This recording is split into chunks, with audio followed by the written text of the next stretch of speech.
hello. Oh, there you go. Nice. Your fourth moon. Ooh. Yeah, and there's that Let's little see counter some on the upper left to tell you how many moons you've gotten. And the first time you arrive in a kingdom, there's a number of moons you need in order to get to the next kingdom. And it'll show up as little outlines. This particular ROM, because it's for Treehouse Live only, it doesn't show that because we're not trying to get to the next kingdom.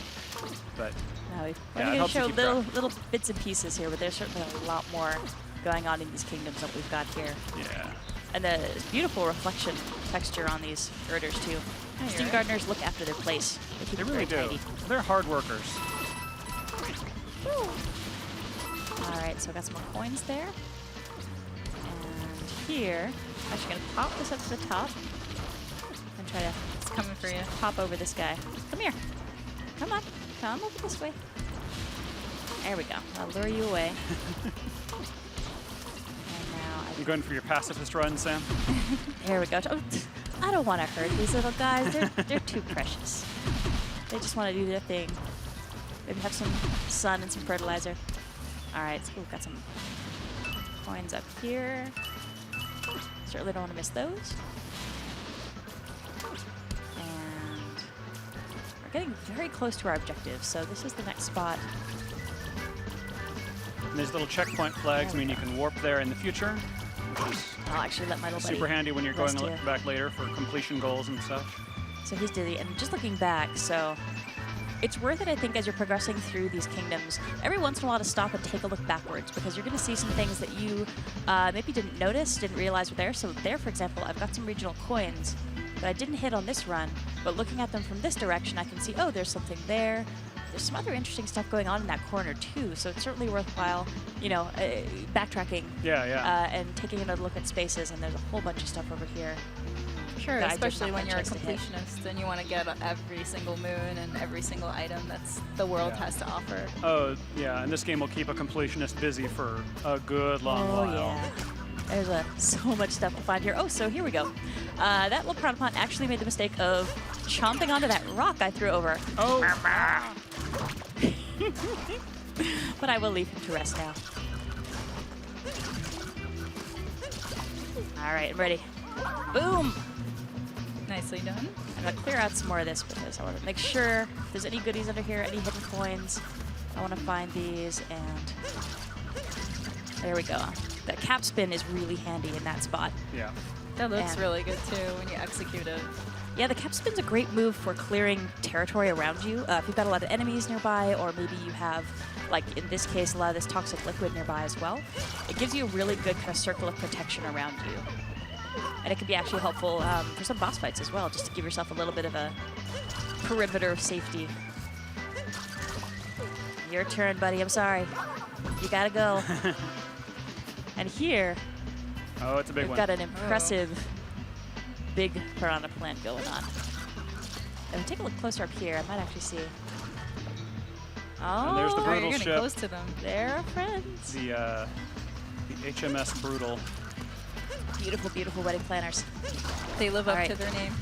They're pretty brutal. They are brutal as well as being, bridal. Well, it's a hard job, you know, and Yeah. it's a cutthroat business. Got to make yourself stand out. Maybe being willing to take on all challenges and fight people is how they make their wedding planning firm stand out. If you have enemies intent on stopping your wedding, these are the folks to hire. Yes, good to note. So there. Oh, the rock. It's not All tasty. right. I'm sorry, buddy. Oh, I know that didn't taste good at all. Okay. I want to get you, though. All right, almost there. Sam, we're just about out Bam. of time here, Sam. Perfect timing. Done. Yeah, well done. So that was the Wooded Kingdom, which is our Treehouse Live exclusive area for E3, and hope folks enjoyed taking a look at Yeah. it. Yeah, thanks for showing it. worries. Sam. So up next, there's the Splatoon 2 World Inkling Invitational, and that's happening in just a minute or two. Tomorrow, we're going to start with information on Pokken Tournament Deluxe, with a Treehouse Live segment on that. Then we'll have the Pokken Tournament Deluxe Tournament, which is a little hard to say. And then after that, and sometime in the early afternoon, we'll start with Treehouse Live again, starting with Yoshi. So thanks very much for watching, and I hope you stay tuned for the Splatoon 2 tournament. Bye, everybody. Bye.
ご来場の皆さん、そして中継をご覧になっている世界中のスプラトゥーンファンの皆さん、こんにちは。To everyone here in the booth and to all the Splatoon fans watching around the world from home, hello and welcome. 私は人の姿に変身する不思議なイカを研究しているイカ研究所の研究員です。I am a researcher from Squid Research Labs, and we make it our business to study these mysterious squid-like creatures. 今日は通訳として助手を一人連れてきました。Today I've brought an assistant with me to help with translation. スプラトゥーンの世界大会がいよいよ開催されます。Well, it is finally time for this worldwide Splatoon 2 tournament. いかがですか皆さん。この世界各地から4つのチームが並んだこの光景。What do you think, everybody? We've brought together 4 of the best teams from around the world. まるで昨年の10月、任天堂スイッチにおいて新種のイカが発見された時のあの光景が蘇ったかのようです。To me, it's almost as though we've been able to bring to life those scenes we witnessed in the Switch video from last year in October, where we discovered a new form of Inkling. 発売前から世界一を決めようというのもちょっと気の早い話ですが、While we may be getting a bit ahead of ourselves to decide the world's greatest team before the game has been released, 今日は各地のスプラトゥーントーナメントを勝ち抜いたトッププレイヤーたちの熱い戦いを皆さんと一緒にじっくり研究したいと思います。all of these players have won their own regional tournaments to get to this stage, and I look forward to enjoying and researching their exciting Splatoon play with all of you. 選手の皆さん、頑張って、そして試合を楽しんでください。To all the players here, we wish you the best of luck, and most importantly, make sure to have fun. Good luck!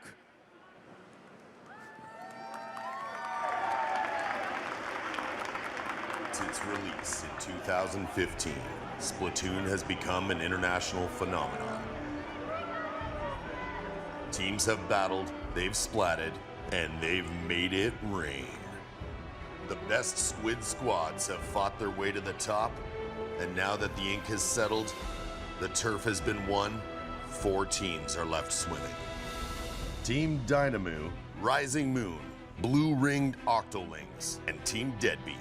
Now they've descended onto the City of Angels to take part in the first ever 2017 Splatoon 2 World Inkling Invitational, with the hope of getting their hands on the most beautiful piece of metal in the world. An award so perfect, it stands as a beacon for squids and kids all over the world. An award etched with the names of players that will make history today. A trophy with a name so splatastic, it will be remembered throughout the ages. The one, the only. This just says insert trophy name here. You need a name for the trophy. Every good trophy has a name. Oh boy, here it is. The Splatoon Sterling Squid. So who will be crowned the greatest Splatoon players on Earth?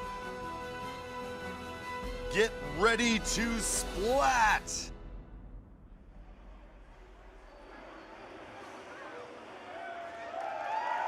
Good afternoon, E3, and welcome to the 2017 Splatoon World Inkling Invitational. I'm Jordan Kent. I'll be your spray-by-spray host for this tournament. Joining me on my left, we have Ashley Esqueda, our lead Splatalist, and on her left, our Inkspert from Nintendo Treehouse, Eric Smith. As you saw, we have 4 of the finest Splatoon teams in the world converging right here on this stage for a fantastic tournament. And before we get to the tournament layout, Ashley, these teams have inked their way through some of the best competition.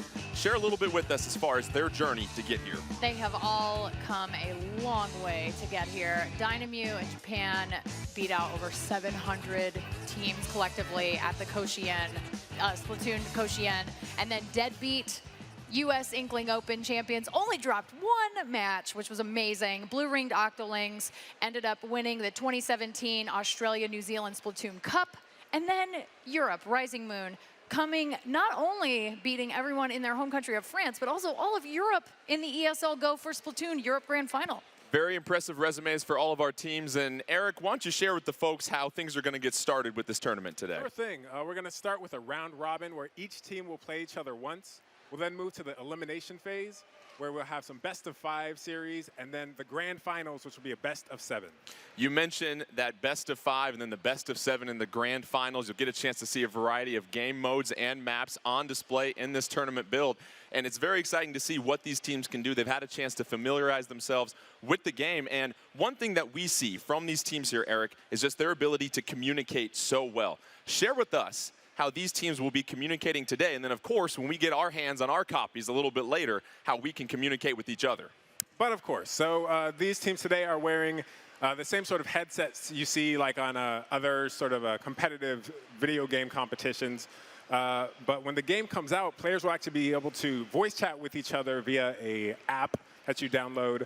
For smart devices, we will be communicating actually more about that functionality closer to launch. Obviously, getting the chance to chat with each other, very important. And Ashley, we get started with Turf War here. It's how we all fell in love with Splatoon at the very beginning, our very first introduction to it.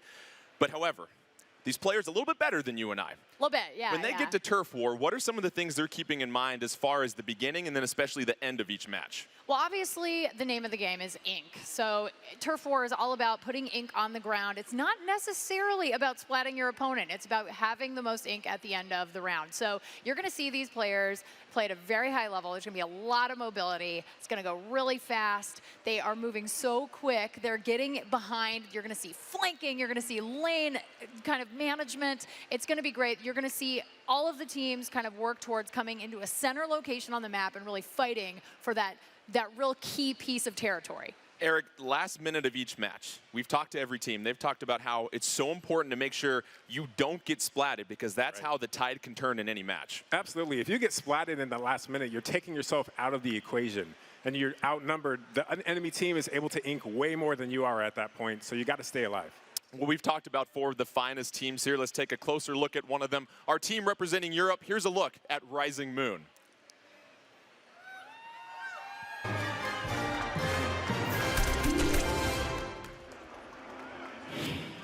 Stonehenge, Easter Island, Roswell, Rising Moon. This team, comprised of so-called Europeans, has traveled to Los Angeles to compete at the 2017 Splatoon 2 World Inkling Invitational. But where did they really come from? Anonymous sources trace their origins back to the mysterious place called France.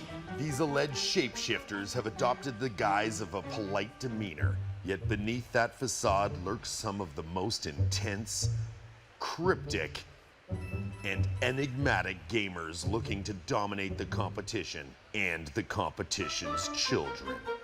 Binks is an unhinged maniac with the blasters, and the mainstream media doesn't want you to know that after achieving rank of S+99, he immediately devoured his controller. I did achieve S+99, but I did not eat my controller.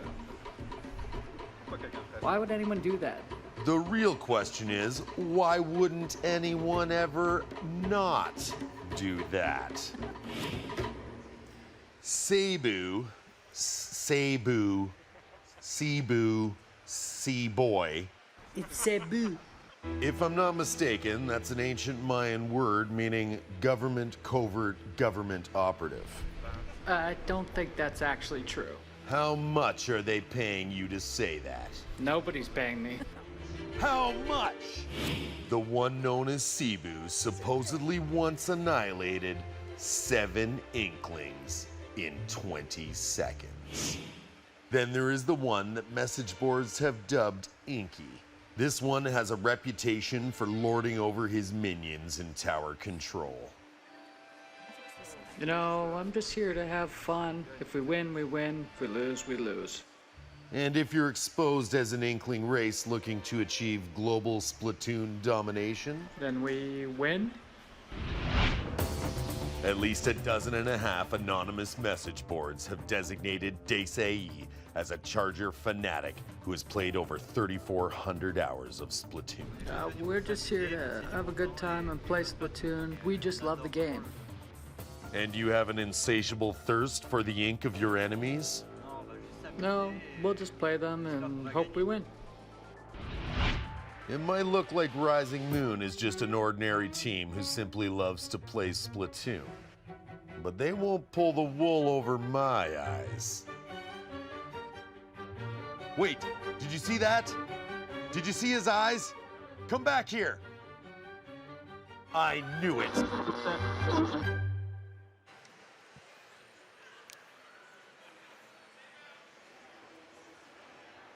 That is Rising Moon from Europe. And Binks, if you get the victory, try not to eat the controller, okay? We only have a select few here. Just try to keep your teeth off of that here. We're getting set for our first match. We've got Turf War on Starfish main stage. So let's take a closer look at this level and how these teams will approach it. You look at Starfish main stage. And in the middle, obviously a main stage. How fitting is that? The team that can lock that down, and that's going to be point number 1 on our map as we take a closer look.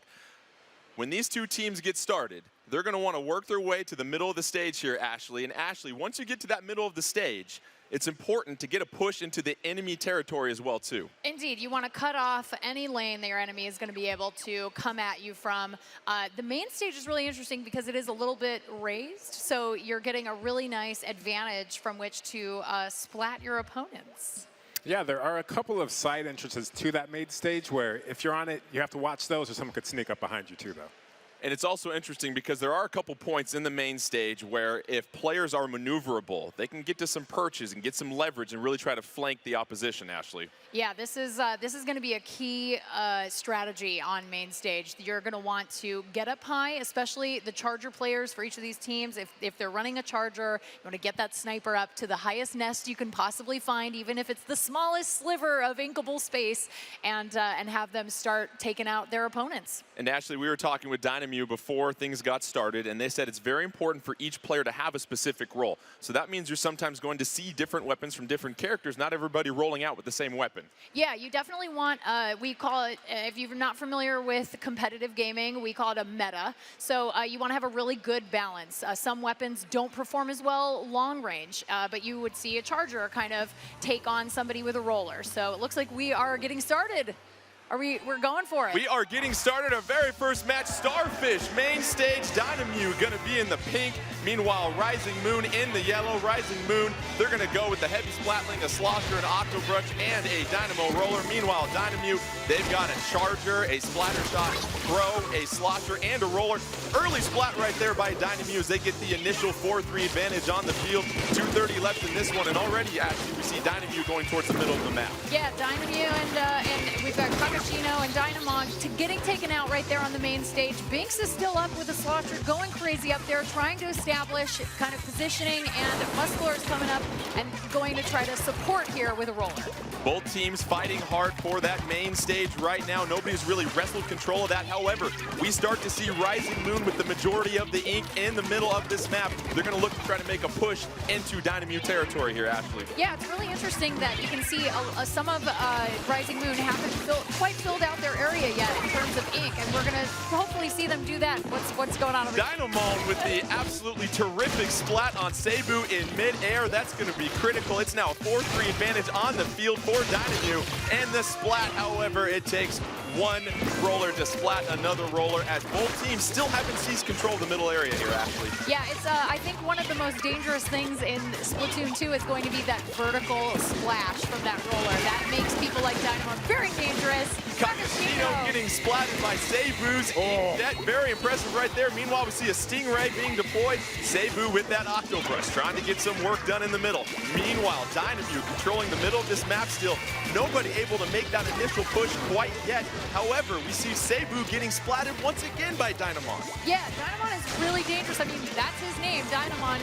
You know he's coming at you with a roller. And Cebu doing a really good job, though, of making sure to get back to his teammates. This is a really great high-level strategy that a lot of these players use. 1 minute left, neither team with a strong advantage at this point. It's still any Squids match. However, we start to see the Ink Storm being deployed. Here's a look at the map. Dynamute with a little bit of an advantage. 50 left. 4-0 on the field right now. That's a 4-0. advantage, especially in the last minute.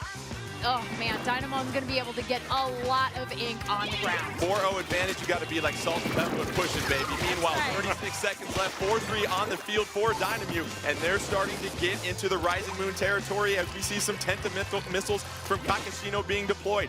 Rising Moon, they're going to have to fight hard to get that middle. However, Dynamute doing a fine job of just saving those specials. We see a little bit of action going here on the left side, but Dynamute able to hold it down, and another splat by Donamon right there. Going to avoid the heavy splatling damage right there. 10 seconds left. It's going to be close. Another splat for Dynamon. That's why they call him Dynamon. Another splat. Very impressive. Dynamute doing what you need to do at the end of this match, and that will most likely secure it, staying alive and getting those critical splats as we see Dynamute getting the initial victory in our round-robin match here in Turf War, Ashley. Yeah, Dynamute really, like you said, pushed it in that last minute. They were able to get out there, get some really key splats. When they have 45 seconds left, they had a 4-0 advantage. That is going to allow you not only to put down ink in places maybe there is no ink, but also take away from your opponent. Absolutely. You saw Kakashi and Dynamon at the very end there. Splatting opponents at the 1 minute mark. They both had 7 splats total, and so we actually talked about that that splat statistic actually at the end of a match. Yeah, this is really cool. So in Splatoon 2, instead of a how many times you got a splat, how many times you got splatted, we're going to see a combination of splats and assists. So this is going to be a really helpful thing for a lot of support players to get some of those really big numbers up on the screen, because if you're the Gretzky of Splatoon, I mean, you want to be rewarded for that. You want to be appreciated.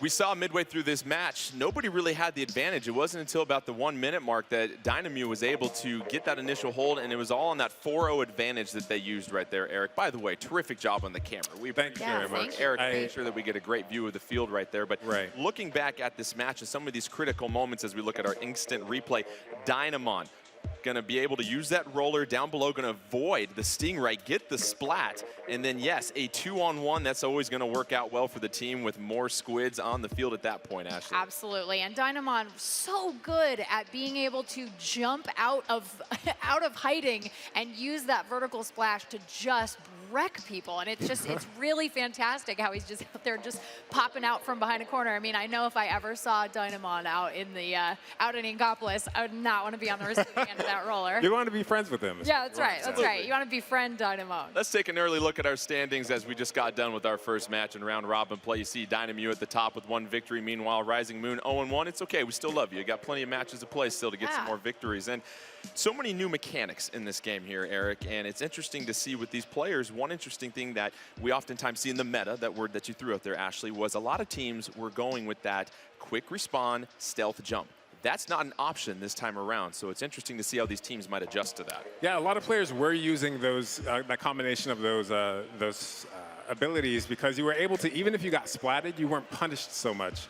And when you did come back, you were able to jump back into the front lines, and using the stealth jump, people wouldn't see that beacon that shows where you're landing. In this tournament edition, we don't have those. So, and also the, which one works differently? So stealth jump and quick respawn. Quick respawn's different this time because you mentioned you have to get splatted multiple times for the quick respawn to work. And if you're any professional player or this elite level, you don't want to get splatted multiple times in a row. That's not going to help you out. If you're 1-to-1 in terms of a ratio or better, so if you are splatting more than you've been splatted, quick respawn's not going to do a whole lot for you. Basically, I'll be respawning very. Let's take a look at another one of our teams from Australia/New Zealand. These are the blue-ringed Octolings.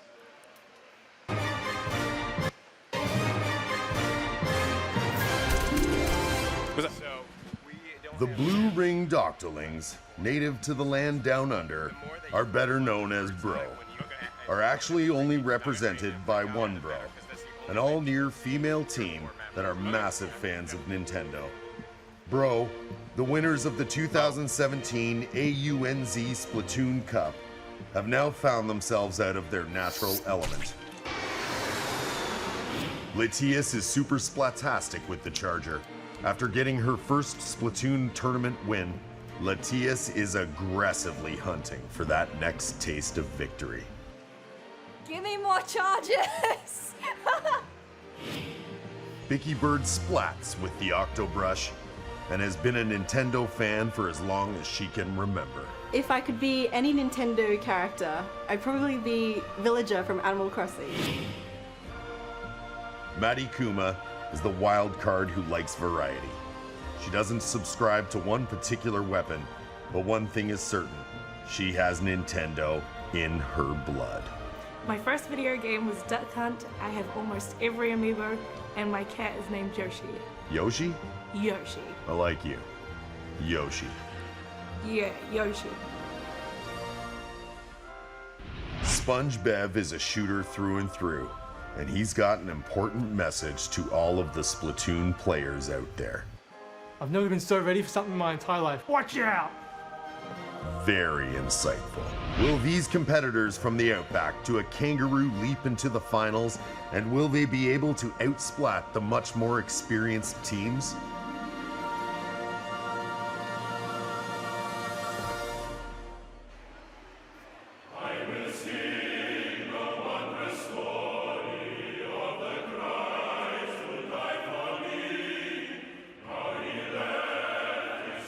You guys okay? You can go inside now. Hey guys, Team Bro. Left foot, then right foot. Inside the door, okay? Just close your eyes and go into the building. Everything's gonna be fine. Just go inside.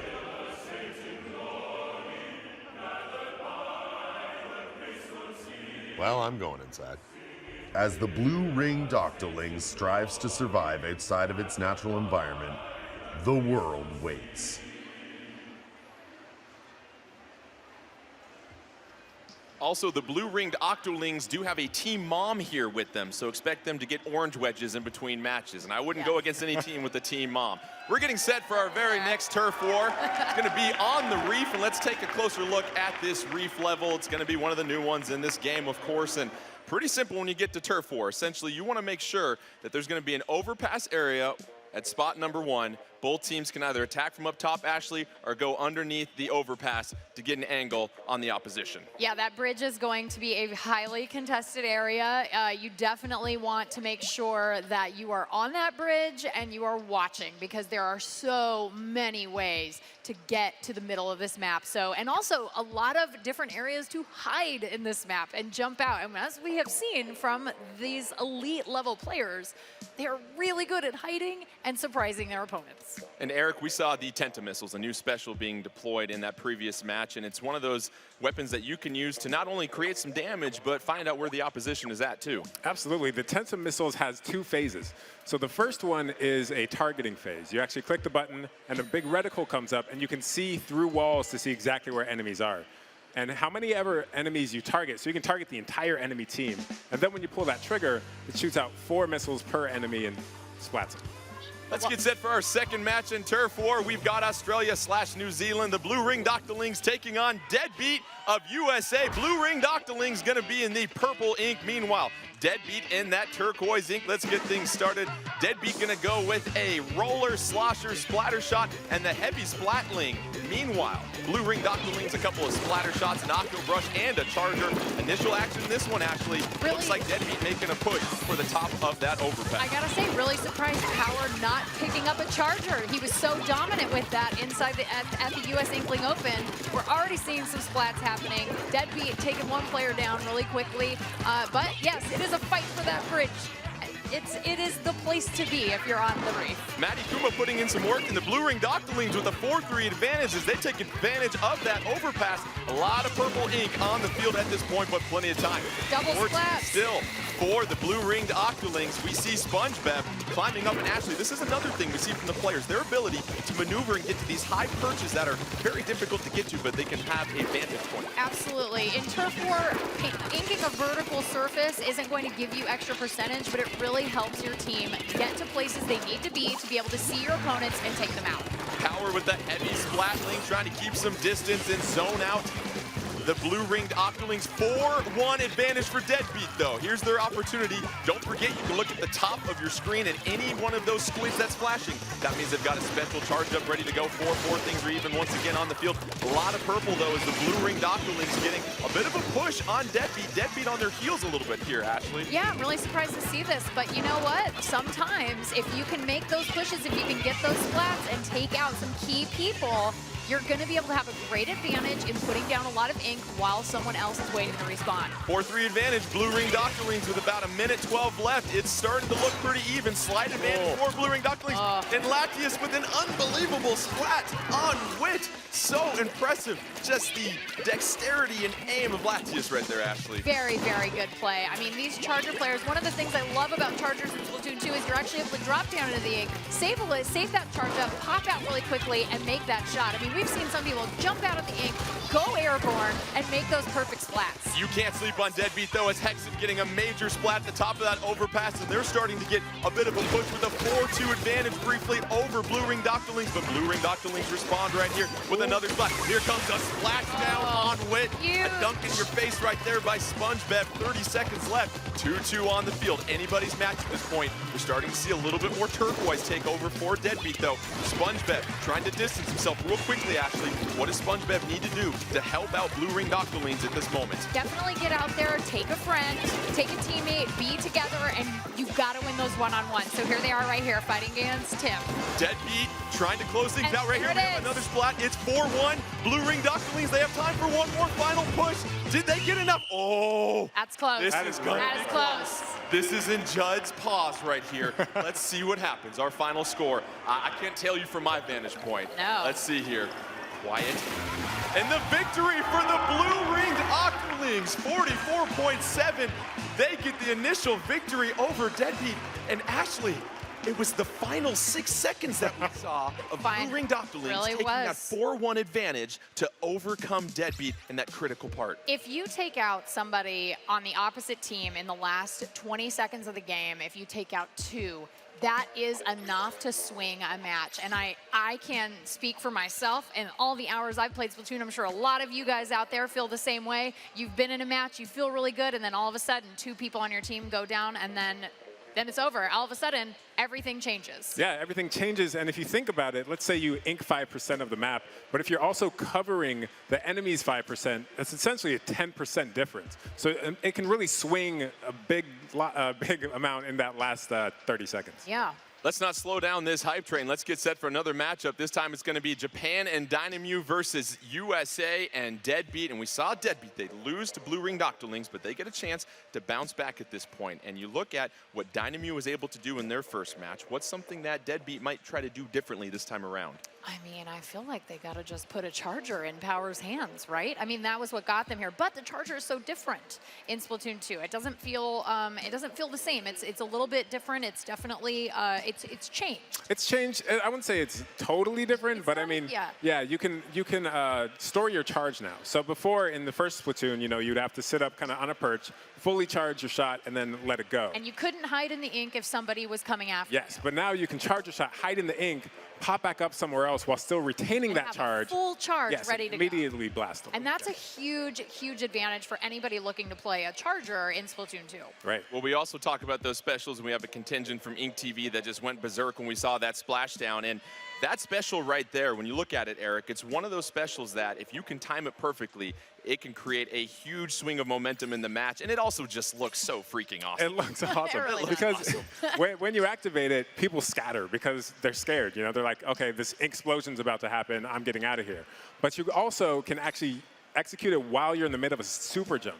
So when you're super jumping to one of your opponents on one of your teammates on the front lines, if they're surrounded by enemies, you're going to drop down, hit that, and it's going to create this huge explosion, taking out 2 or 3 enemies possibly. Yeah. It's a new Splatoon, which means we have yet another new map as they get set for Turf War. This is going to be Humpback Pump Track, Eric. And what's unique about this level is the other ones we've seen, there's sort of a middle area, and then each team has their respective half of the map. Humpback Pump Track, though, it's going to be a circular map with a lot of ways to access that major hump in the middle.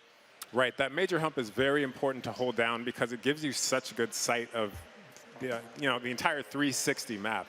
And there's so many ways to approach it. It's going to be hard to hold once you do get it. But Ashley, we also have this outer track right here where, yes, if you have a BMX, you can pop a couple wheelies on the outside as you're spreading some ink around the area. You've got to really keep your head on a swivel when you see how many different ways that you can get flanked on this map. Yeah, exactly. I mean, this track is actually a really key part of this map just because this is going to enable your team to get all the way around the map, get behind your opponents, take them by surprise. And if you can keep that lane open almost all the way around, you're probably in really good positioning to get some key splats. It is also consistent with some of the other maps as well, too, because there's a little bit of verticality in this map as well, too. We notice there are a lot of ledges that are just a little bit higher than jumping range that you've got to really be able to balance when you're trying to take on your opponent and really observe them. How does that factor into humpback pump track? I mean, anytime you can get a high ground, that's always an advantage, especially for anybody with a roller, a slosher, a charger. I mean, those are great weapons to have when you're up high. So I think in this map, being able to be eye level with that mound in the middle of the map, even if you're not right in the center of it, is a really great way to actually offensively try to take back that section of humpback pump track. As we get set for this third match in our round robin turf war portion of this tournament, one other thing, let's get real technical here, Eric. We talked about the splashdown. You mainly have to be on the same level as the opponent that you're trying to splash down because that splashdown is coming from the epicenter. If you're behind a wall or below a ledge where you are blocked from something, you won't get splatted. Yeah, absolutely. And if you have cover nearby and you see someone using a splashdown, you better get behind it. Yeah, Let's take get to our third match here. Deadbeat taking on Dynamew. Dynamew in the pink, Deadbeat in the blue. Both teams getting an initial start. Deadbeat going with a couple of splatter shots, a heavy splatling and a slosher. Meanwhile, Dynamew, our first look at the splat dualies, the slosher, a charger, and a roller as Kakashino getting the party started in the middle of the map. However, Tim with the splat from behind, Ashley. Yeah, Tim got the splat, but then, of course, Dynamon comes in with that roller. Hexen and Dynamon having a 1v1 right here in the middle of the map. This is really exciting. I always love seeing great players go one-on-one. But now, Dynamon has Kakashino, and it looks like Hexen is going down. You see Dynamon's point of view, but also the rest of Dynamew doing a fine job of just inking their half of the map right now, being very diligent. We see a Stingray being deployed.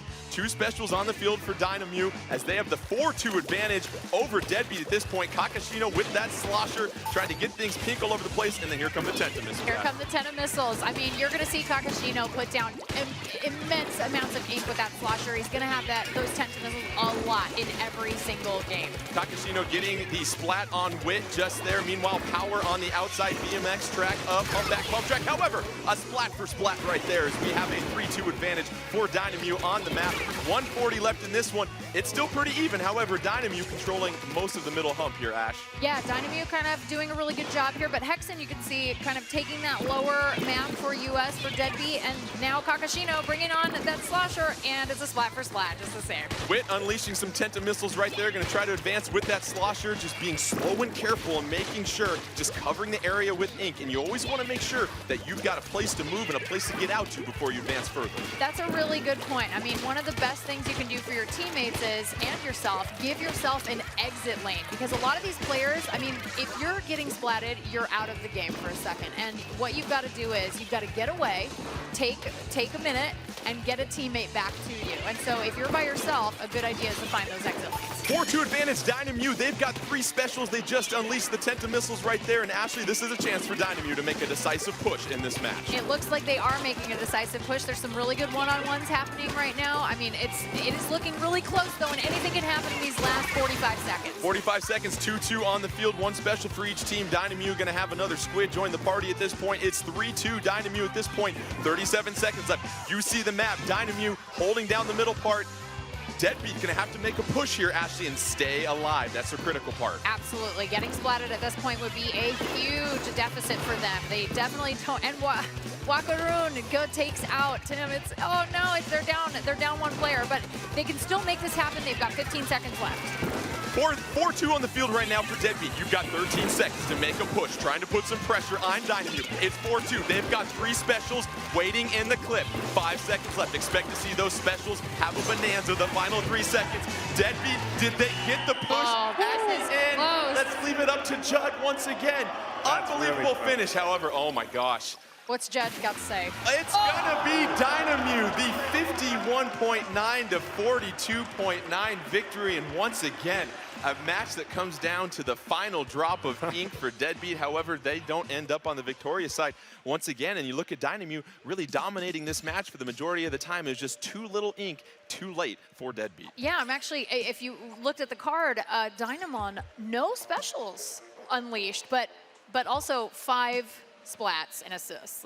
That's great. Let's take a look at the current standings. Don't forget, after this round robin part of Turf War, we will see the teams 1 through 4. 1 will take on 4 in the first elimination round, 2 versus 3. So that was a heated battle between Deadbeat and Dynamute. We might see them in the next round. 2-0 Dynamute in the lead. Meanwhile, Blue Ring Doctorlings 1-0. Rising Moon, they've dropped a game. Meanwhile, Deadbeat in a little bit of a hole. They're going to have to ink their way out of that as we get set for a couple more rounds of Turf War. And really just Dynamute working really well as a team, and it seemed like they never just felt too much pressure from Deadbeat that entire match, Ashley. Yeah, I mean, they're a well-oiled machine. They've been playing together for a long time. One of the things I thought was really interesting about Deadbeat is they have never met IRL until now. So they have never actually met in person until this tournament, which is really cool, but also it's one of those things where you kind of want to have that synergy of like playing together in the same place and being able to kind of put things together and do the thing. And so maybe that's a little bit of a hurdle. Well, we've talked about communication, and Eric, what are some of the things that these players are going to communicate to each other throughout the match as far as helping them really be on the same page?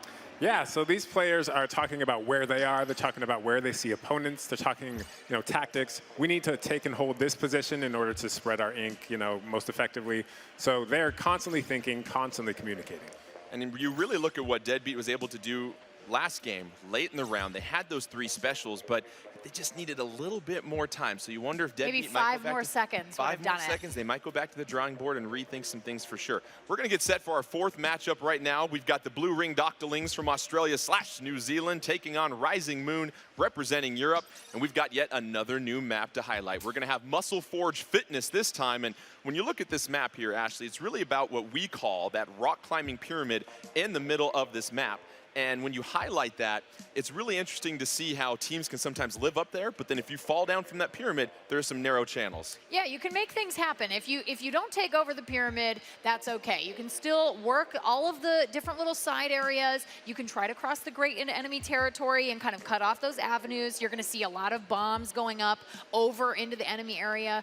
There's a lot of great ways to sort of stop your opponents from even getting to that center pyramid. Yeah, absolutely. Cutting off your opponent's lane of attack is one of the most important things you can do, because you limit their movement, and movement is everything. And lastly, this map does have that little bit of an area that we talk about, Eric, where there are some ink-proof walls where you can't really make much of a push beyond that. So these teams will have a little bit of a safety net if things get a little too overwhelming to make a pushback. Right, and there's usually a couple of ways you can get out of that part of your base. So if, an enemy is kind of camping one spot of that, you can take a different route. Rising Moon getting set to take on the Blue Ringed Octolings. And the Blue Ringed Octolings, Ashley, they get the victory over Deadbeat in the opening round. And it was interesting. We had the mixer the other day, and they get a chance to play a little Splatoon 2. And it's not on the teams. You're mixing it up, country versus country. They felt very confident after they had a hands-on approach once again with this specific build. Yeah, I really liked how when we spoke to them, they said, the cool thing is we feel confident because we all have the exact same amount of experience with the game. No team has played more Splatoon 2 than somebody else. And so I think that's really apparent here. I mean, we had I would consider that to be an upset, our first upset of the day. As we look at some of the other specials, we saw a couple of the Stingrays here, Eric, and we'll maybe get a chance to see that in this map. But really, these players are getting familiar with what specials play well with not only their individual play style, but the team play style. Yeah, and there's a limited amount of specials they can use, so they need to plan to use those as effectively as possible. Let's get this 4th match in our round-robin tournament started here. We've got Rising Moon in the orange. Meanwhile, Blue Ringed Octolings in the purple. Rising Moon going with a roller, slosher, Octobrush, and a blaster for our first appearance. Meanwhile, Blue Ringed Octolings, 2 splatter shots, a Octobrush, and a charger, as we already see a couple splats. 4-3 advantage on the field right now for the Blue Ringed Octolings. Cebu gonna hang out some ink right here actually as Rising Moon tries to hold down that rock climbing pyramid in the middle. Yeah, this is a dangerous location for Cebu to be hanging out in, but gets the splat, able to jump up, swish that brush around, get that ink into everybody's face, which is really great. And now we got the ink jet. Cebu and the ink jet, meanwhile getting a splat on Latias right there and then landing back in the ground. Cebu inking a masterpiece with that brush right now as we have the early advantage going to Rising Moon on this map, and they're doing a fine job of keeping the blue ring Doctorlings on their heels. Yeah, you'll see on the north and the south sides of the map, you'll have these areas where you can drop down. They're going to put as much ink as possible. Rising Moon will put down as much orange ink as possible to keep them out of there. They want them to come across that grate so that they can funnel them through and take them out systematically. SpongeBob falling victim to some Tenta missiles right there. Meanwhile, we have a splashdown being deployed for the blue ring Doctorlings. You see the map advantage right now. Rising Moon, 140 left, 4-4 on the field, a couple of specials ready to go for Rising Moon. Latias trying to just take aim at a couple potential opponents at this point, not having much luck finding anybody right there. However, doing a fine job of holding that back line for the blue ring Doctorlings. Yeah, really nice job taking out Cebu there. Cebu kind of going nuts with that. Oh, I saw some Toxic Mist. That Toxic Mist will reduce your ink. We're down to 118, 4-2 advantage on the field for the blue ring Doctorlings. Let's see if they can make a push, and they're starting to get one. Two specials charged up. Stingray being deployed by this point by Latias, doing a fine job of using some cover.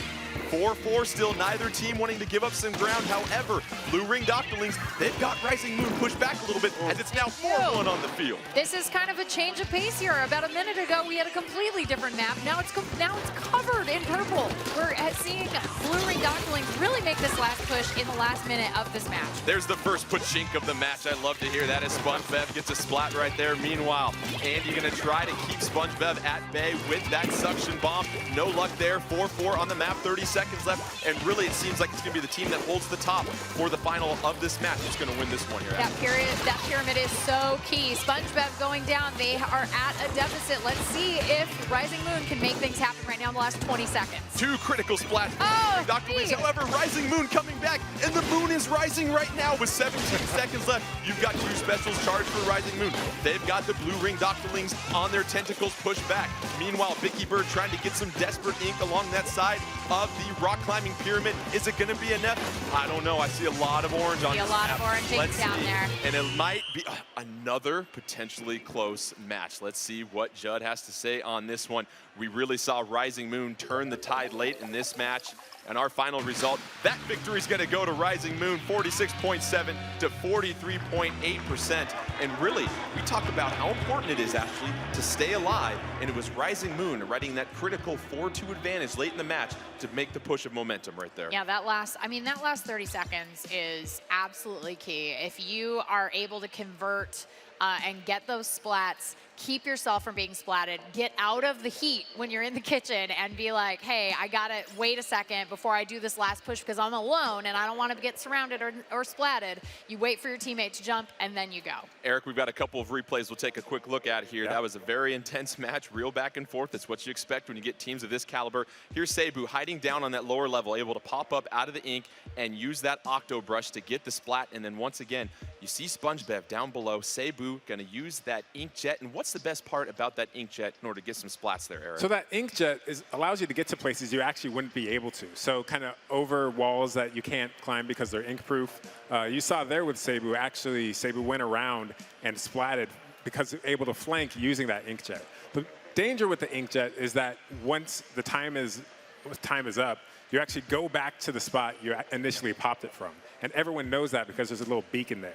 So if you don't use that in a safe spot, people are going to camp that because they know you're coming right back. We see that ink jet. It harkens back to fine memories from Super Mario Sunshine. You see the ink that's propelling you in the air. That ink that is lifting you up in the air, does that have an impact on anything on the ground? It does. You can actually splat people using that. So if you fly over someone with all the kind of ink exhaust coming out, you can splat them with that. It's also inking your turf. So, you know, people can follow you using the trail you leave behind. It's a really great way to escape. If you're in a little bit of trouble and there is nothing but enemy ink on the ground, that's a great way to get up, and get out. It's true, but you're also kind of exposed because you're up in the air. If there are chargers around, you're kind of sitting a duck. squid in a barrel. Yeah. Squid in a barrel. I love it right there. Well, we're going to get set for our 5th matchup in this round-robin portion of the Turf War. We've got the blue-ringed Octolings taking on Dynamute. This time it's going to be Moray Towers. We all know and love Moray Towers from the original Splatoon. However, it's a little new and improved. It's the map you love to throw your controller at. Absolutely.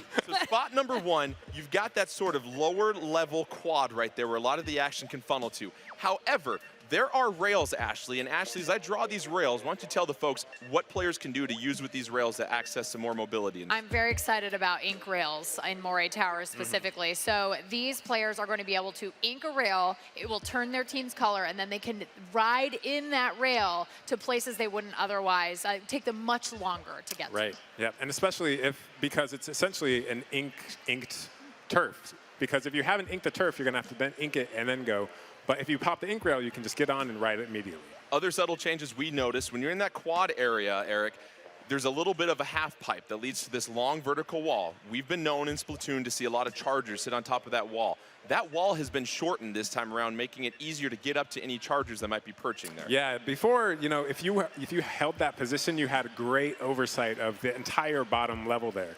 But with that being able to be more taken. Like, it took a while to swim up that wall. It took a while to swim up that wall and take out. So now they'll be able to rush that nest and take out anybody with a charger who's trying to get things set up. 2-0 Dynamute taking on the blue-ringed Octolings. Moray Towers harkens back to the original Splatoon. Let's start with Dynamute in the green, taking on the blue-ringed Octolings in the pink. Dynamute going to go with a splatter shot throw. Meanwhile, a slosher, a dynamo roller, as well as a charger. Meanwhile, you see the blue-ringed Octolings going with that Octobrush splatter shot, charger, and heavy splatling. You notice Autobaru from Dynamute hanging back, painting all of the turnbacks, all the switchbacks. There you go, Vicky Bird with a huge Octobrush splat. Then gets splatted by Dynamo. Vicky Bird getting splatted right there. And Dynamo, we should mention this edition of Splatoon, when you're flicking the ink with that roller, it now goes in a different direction, actually. Yeah, this is, that vertical splash is it's a little terrifying. And also really easy to reach someone with a charger. Kakashino getting the slosher splat on SpongeBob right there. Kakashino, though, getting splatted, however, by the splatter scope. Latias, very nice aim right there. Latias trying to take aim on some more Dynamute players. Meanwhile, nobody else has really claimed that middle area. Both teams have done a fine job of diligently inking the ramps on their half of their map, though. You got to account for all those small areas, Ashley. Yeah, blue-ringed Octolings really looks like they're taking advantage of Dynamute, hanging back a little bit, maybe getting ready for a collective charge. Latias just going nuts with that splatter scope, absolutely taking advantage of that charge being able to be used as you pop out of the game. What's impressive is Dynamute really has the majority half of their map covered in nothing but green ink. Meanwhile, they get a couple of splats, 3-2 advantage on the field. Minute left in this one. A special ready to go. There goes the Stingray. Dual Stingray. Scooped it out across Moray Towers right there. Meanwhile, Kakashino starting to advance into the blue-ringed Octolings territory. Going to get the splat. Moving up now to Latias, trying to get, and gets the splat on Latias. And this is trouble for the blue-ringed Octolings because Kakashino going to unleash those Tentamissiles. That's right, Tentamissiles incoming, and also we're down to the last minute, so now is the time to not get splatted. Impressive splat here by SpongeBob with the splatter shot. Meanwhile, Rakaruno trying to move with that charger, trying to find a couple of blue-ringed Octolings to get a splat on. Got Vicky Bird in his sights, however, can't connect. 50 seconds left, 4-4 on the field. I feel like this is going to be another one that comes down to the end here, Adam. This is going to be a really close one. Vicky Bird doing a really nice job of escaping the middle of that map. Had a little bit of a moment where maybe was like, well, I got to get out of here. I got to leave. Sorry, guys, bye. Vicky Bird in the ink jet, getting some ink covered in the middle of the map. Going to respond back to her spot, avoids, not too late. Splatted. As Dynamute starting to make a push into blue-ringed Octoling territory. Just 23 seconds left, 4-2 advantage on the map for Dynamute. They've got a special ready to go, and here comes that push. 15 seconds left. Can the blue-ringed Octolings get to the middle of the map and make something happen? Oh, it's going to be close. It's going to be close. Dynamute, Atubato holding things down from up top. And this is going to be a late little push from the blue-ringed Octolings. However, critical splat by Vicky Bird. That was a Vicky huge Bird splat. with the splat and 2 seconds left. You had enough time to get just a little bit more ink down. That could be 1% that wins it. However, it could be Dynamute, 48% to 41. You saw Dynamute getting a little bit of that ink, that green ink, into the blue ring Octolings, half of the map, and that was the difference in this one, Ashley. Kakashino snuck back there and was able to get that slosher on the ground, and that thing puts down a lot of ink, and so you can do a lot of damage in a really short amount of time. It does. It's such an offensive weapon, and you saw actually Kakashino had 10 splats and assists there. Really, yeah. Performance. That's a huge performance. Here's this critical splat. Vicky Bird gets the splat. You know, of course, it's going to create some purple ink in the place of who you just splatted. But with 1 second left, could have used about 4 or 5 more to get up seconds into would have been the territory for Dynamute. And so Dynamute 3-0, and they just roll through this opening round of Turf War here. Absolutely dominating. I mean, but you know, they're communicating. Obviously, you're seeing them, you know, have strategies. Say, hey, in Mori Towers, let's hold back on Turf War. Let's make sure every inch of all of our switchbacks are covered in our team ink. And we didn't really see 100% of that on Blue Ring Octolings. You see Dynamute standing at the top of the standings, 3-0, flawless through our round robin portion. Meanwhile, this is an interesting matchup here between Deadbeat and Rising Moon. If Deadbeat can get the victory, they're going to tie up with Rising Moon and Blue Ring Octolings. And we do have a tiebreaker in place. We're keeping track of the percentage of turf that was inked. We'll obviously seed the teams based upon who inked the highest percentage of turf in all 3 of those matches. We'll keep you posted on that if Deadbeat can get the victory over Rising Moon. And so, Eric, we've seen Deadbeat struggle a little bit in their first 2 matches to really claim a victory here. What's something they might want to think about? Because we haven't seen Power with that charger yet, relying on that heavy splatling. Yeah, Power has a switch to the splatling, trying to hold that back line and ink as much as possible. But Power, you know, such an effective charger player. We might see him switch to the charger. Who knows? Well, it's also interesting depending on the map as well, too. These players are just now getting familiarized with these maps, so there are some things that you're going to work on with your communication. However, it's really just, we've seen Deadbeat try to turn the tide late in the match, but just like we saw with Blue Ring Octolings, too little, too late. You think about maybe having a more conscious effort to make that push earlier on. Yeah, and I think they really have to capitalize on those one-on-ones. I mean, that's such a key part of being able to win at the end of that last 30 seconds. If you've got to win those one-on-ones. You've got to take out your opponent and get them out of the match. And Eric, as we get set for our final match of round robin Turf War play, Turf War really helps teach the fundamentals of how you can build upon being successful in Splatoon. As we mentioned before, Ashley, you and I, we hang out in A-, B+ land. You're going to be a little bit higher than that, I think, actually. But just slightly, I promise. When you really want to make that turn to become a better player, and the conversation we had with these players, it's understanding how you can have territory control and how you don't just unconsciously go into a particular area. You want to make sure that you are inking area, not only to give yourself space to move, but you decrease the amount of mobility for the opposing team. Right, and Turf War is just one of the modes in the game. It is kind of, as you said, build those fundamentals, but you can use those philosophies you develop playing Turf War in all of the different modes. And also, you know, we do see Deadbeat 0-2 right now, but some teams are better at different modes. So we'll see maybe once we get past the round robin stage, which is just seeding us for that elimination round, we might see Deadbeat actually just destroy the competition. You never know. Let's get to our next map, a new one, Inkblot Art Academy. I love this map. We got a chance to check it out today for the first time, and as we look at this map, let's point out a couple key points with our numbers here. You've got that middle area, you've got some cover right here, Ashley, but also there's a very interesting piece of art on each side of the map. Let's top that, 2 and 3. These are almost like hands that are sticking up, and you have a chance to ink those. So how can teams use that for leverage in order to get a good line of sight on everybody? They are inkable, and I will say if I had a charger, that would be the place that would be my nest. It's a little obvious, you know, people might think you're up there and actually shoot up there, but at the same time, it's a great vantage point. Absolutely. You could get a burst bomb up there. That would not be a good thing. That would be very bad. Well, there's some similarities in this map to the Reef, as there's a middle area. It's not a very long linear level that we might have seen in some levels in the original Splatoon here, Eric. So the teams are really going to be right on top of each other from the majority of the map. It's not going to take very long to get back to the middle also. Yeah, absolutely. I mean, we'll see who is able to hold that, and if you're able to stay alive, super jump right to the front lines, you can push beyond that. Yeah.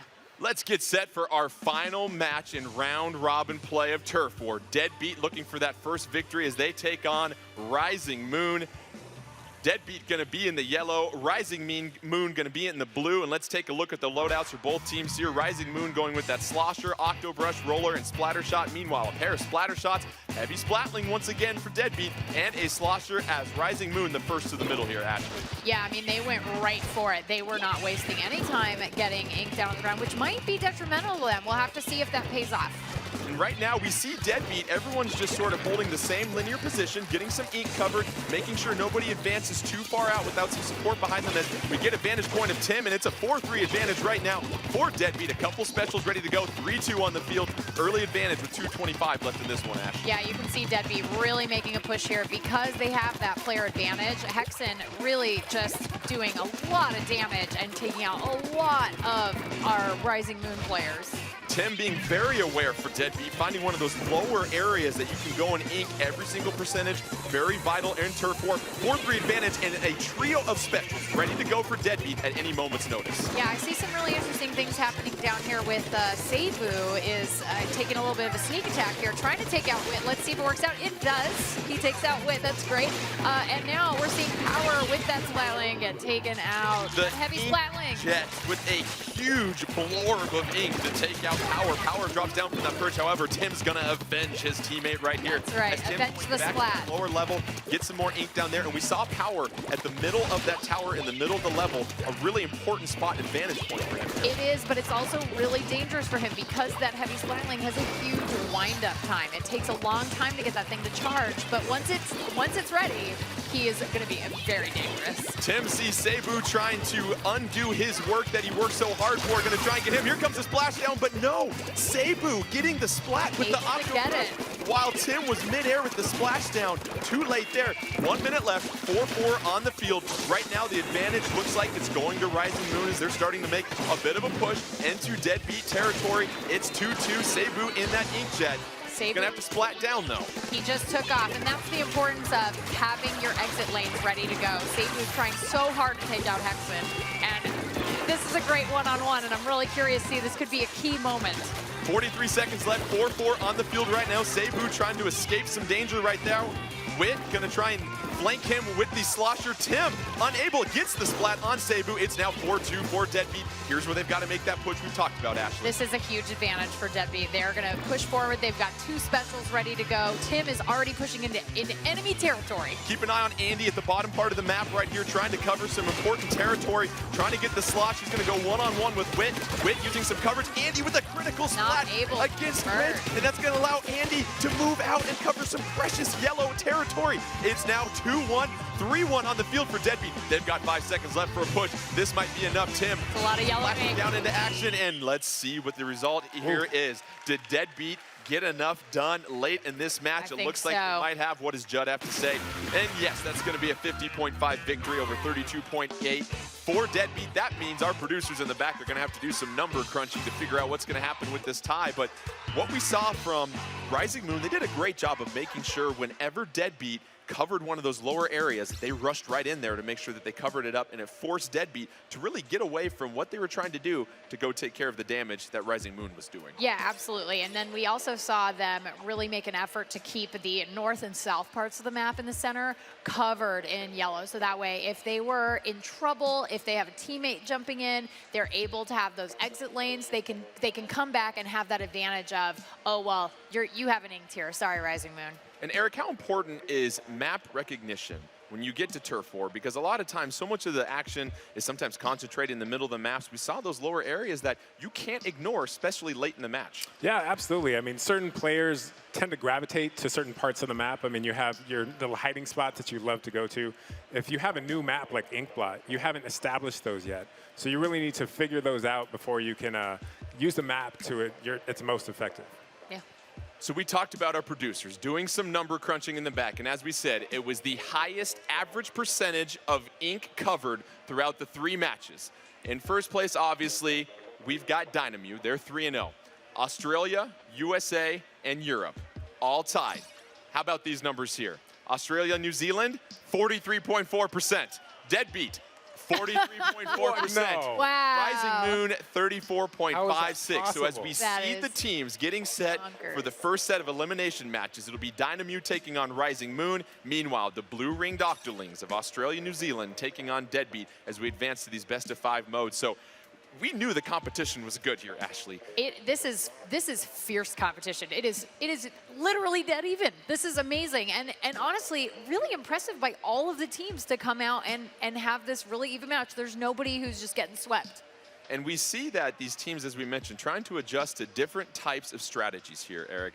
We mentioned you've got no more stealth jump along to go with that quick respawn. There's no more Ninja Ink as well, too. So these teams are really going to get a feel for each other. Are you excited to see how the strategy might evolve throughout these matches? Yeah, absolutely. I mean, all these teams really are reading their opponents. They're seeing, what's most effective against this team, and they're evolving their strategies based on that. An unbelievable set of round-robin matches in Turf War. We've got our teams seated. We're going to take a short little break, then get set for our first elimination matches, best of 5, as we continue with the Splatoon 2 World Inkling Invitational.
Team Dynamo is considered by many to be the team to beat, having traveled over 5,000 miles from their home country, Japan. A country notorious for having the most competitive Splatoon scene. Here they ranked as some of the most intense, fierce, and focused Splatoon players alive today. Atuburu is known to wield the Cherry H3 nozzle nose and regularly has over 20 kills in matches. Well, naturally.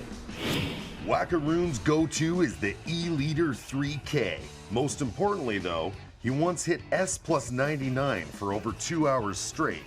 Just so everyone's clear, that's crazy. It was rough, but we were able to continue the score counter until we won for 2 hours. Kakashino, a slosher weapon expert and Piranha Pit stage lover, is here to win and find the perfect hamburger. Really? Hamburger? I want to win, but I also want to eat hamburgers. I'm not going to lose. Well, good luck with finding that hamburger. Thanks, narrator. And last but not least, an unexpected secret weapon, a new addition to the team. Only a short while ago, this player was Team D's rival. They wanted nothing more than to splat him into oblivion. But with everything on the line, they had to recruit the best of the best of the best of the best. Dynamo is named after his masterful work with the Dynamo roller. Using it to roll over the competition, Dynamo claims to be unbeatable with the, of course, Dynamo roller. Geez, this guy really loves the roller. We get it. You're the roller guy. With their top recruit in place, Team Japan will need to band together quickly if they really want to splat their way to Splatoon glory. One thing's for sure, all eyes will be on Dynamo.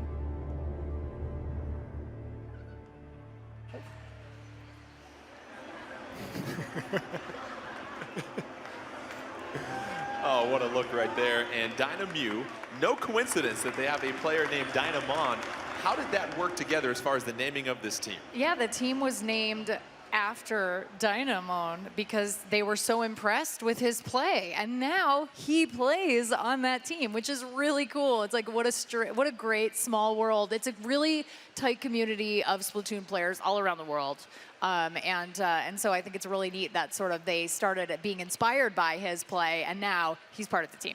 Dynamo, the #1 seed after round robin play, taking on Rising Moon, the 4th seed after round robin play. And Eric, we're getting set for Tower Control, our first sort of ranked match if you're familiar with the original Splatoon.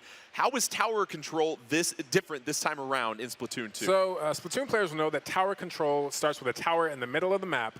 Players get on that and ride it into enemy territory. This time, on the way to your goal, you'll actually have to stop at checkpoints for a number of seconds, giving the opponent a time to catch up and splat you off of that tower. Here's the schedule for the matchups in this best of 5 between Rising Moon and Dynamo. They'll start with Tower Control, then they'll splat some zones. We'll make it rain with the Rainmaker, and a Game 4 if necessary, Turf 4. Game 5 if necessary, we'll go to Rainmaker. I know everyone here would love to see this go 5 rounds. We can't get enough of this Splatoon action. So it looks like the teams are getting set. This is going to be Tower Control on Moray Towers. We explained earlier, Moray Towers now has some rails to help with accessibility. Going to be interesting, Ashley, how some of these new sub-weapons might come into play with Tower Control. Yeah, I mean, that Toxic Mist is going to be key here. It's going to be key here because it's going to slow people down, it's going to take their ink away, and it's going to hopefully help them take back a tower if it's not in control by them. Dynamo in the yellow, Rising Moon in the purple, as Dynamo making the first approach to the tower. Nobody riding it quite yet. We see 3 sets of the Toxic Mist, and Ashley, these players were loving the Toxic Mist, especially in Tower Control during that open period. They got to practice. Absolutely. Being able to slow your opponent down and also take ink out of their tank is such a big deal, especially when ink management can become a real problem if you find yourself caught with an empty tank. Dynamon riding the tower, initially getting to that first checkpoint. It's got to sit there now, and you have to hold back Rising Moon. You see the counter on top of the timer, 10 seconds left. What's also important, though, Ashley, is as that timer goes down at a checkpoint, that's improving your score. And we see Dynamon just with a couple of fantastic splats,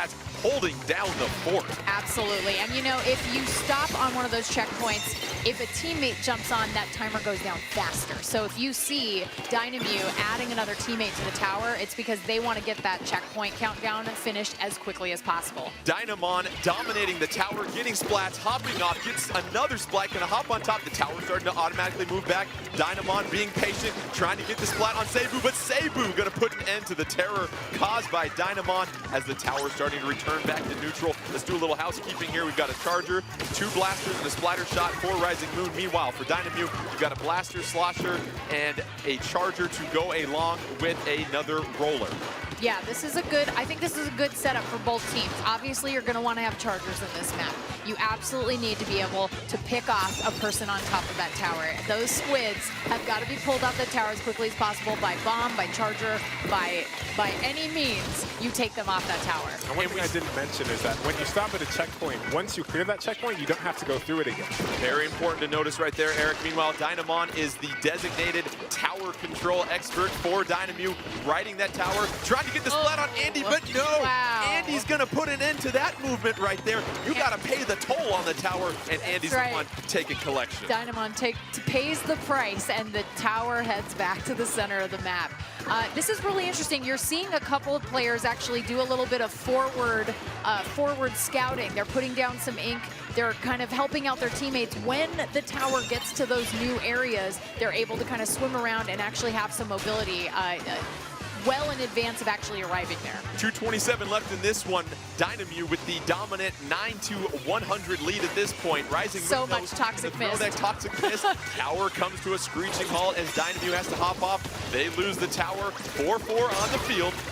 Rising Moon is yet to ride the tower as Binks with a nice little pachink right there, but then that's going to be a splat by Dynamon. Dynamon backing up, and Kakashino going to provide some support with that slosher. However, going to get splatted by Andy. Once again, excuse me, Iki with that splat. Give credit where it's due. Meanwhile, Wakaruno going to get the splat on the spawn.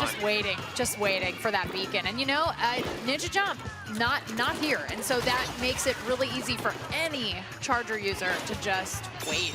You mentioned that no stealth jump. That was such an important aspect of the meta going into this in the original Splatoon, not in this particular build for tournament play. So teams adjusting for that. We see some more toxic mist being deployed that's going to slow you down, reduce your ink in your tank. However, we see a lot of carnage go on by the tower right there as it goes back. 2-2 on the field right now as Rising Moon still yet to get on the board here, Ashley. Yeah, this is the time. I mean, they've got about a minute and a half. They can make something happen. One of the things that I'm noticing, a lot of the higher level players, they're using the rails. They're claiming the rails, but maybe not using them. Adruado going under the Stingray and popping up and getting the splat. And that's another thing we see from these players, just how well they can. So much mobility. I mean, just the jumping, there's sniping, there's dynamo rolling. I mean, it's just they're popping out and making these absolutely incredible moves. Dynamon all over that tower, though, getting a critical splat, starting to ride it. Has a Stingray charged up as well, too. Just sloshing all sorts of ink. He's in a very good position right now. With the roller. Meanwhile, Andy trying to get a charge on Dynamon. Going to be a little too late. That's a critical splat for Dynamon. Tower at 5 at this point. Can Dynamute get on top of it? And yes, they'll get it with the knockout. And there's not much to break down from this one. Dynamon doing a fine job of riding the tower, but the rest of Dynamute providing that support, because we never really saw 3-4 players from Rising Moon able to get to the tower here, Ashley. Yeah, you could see using those ink rails really came in handy. They were able to kind of move around the map, get behind Rising Moon, figure out how they could cut off all of those avenues, and also deny Rising Moon from moving forward when they did have the tower. Yeah, absolutely. Dynamon himself was, on the tower, getting a lot of splats, but his teammate was actually out in front, making sure the path was clear so clearing they could the push way. The tower. Yeah. And it really came down to that pivotal point towards the end of the match. We saw Dynamon really take over the tower when it was close to the middle and then able to ride it. And you mentioned some of the roles the support players do to help that tower get to the goal here, Ashley. Yeah, absolutely. You're going to see a lot of high-level players have have somebody, like you were saying, kind of paving the way forward. It's always possible you'd have somebody with a more short-range weapon on top of the tower. So obviously Dynamon is a perfect person for tower control to be on there. But then you want somebody with maybe a mid-range weapon or a slosher or something that's going to be able to do a lot of damage very quickly to take out those chargers. I mean, Andy was really doing a great job defending there for a while. We just saw that instant replay, and our wonderful production crew, we're going to try and roll that up for you again, because this match was truly decided by that fantastic play by Dynamon at the end. And right here, Dynamon on top of the tower, Eric. And usually when you're at the tower, you're this close, you want to ride it to victory. But Dynamon hopping up and getting the splat mid-air with the flick, and that was all it needed to close this one out. Yeah, especially they were already in the lead. You saw at that point they had pushed it to about 9, so they were like 9 units away from the goal. They just needed to play defensively because they're up. Their opponent didn't actually push the tower at all. I mean, they were still at 100. So whoever has the lower score there, even if they don't get the knockout, if time expires, whoever has that lowest score is going to win. Well, what was interesting at the tail end of that replay, you saw a splashdown being used. And what's different about these specials that was utilized so much in Tower Control in the original version, there's no invincibility specials this time around, Ashley. There's no bubbler. No There's Kraken. no Kraken this time. This is a no Kraken zone, everybody. You can't just ride that for the final 10 seconds to victory. You've got to be much more offensively minded. Yeah, this is the thing I love about how this tournament is set up. There is no invincibility. You're not going to be in that position. I know you guys at Ink TV know what I'm talking about. When you see somebody get that pop a Kraken and ride that tower in, and there is nothing that you can do about it. That is not the case here. They absolutely have every opportunity to be able to take that tower back. And we saw while they were practicing, sometimes they'd retake the tower at 1 and ride it all the way back and take a victory. Anything can happen. So we just got done with Tower Control, our first game in this best of 5. That was taken by Dynamew.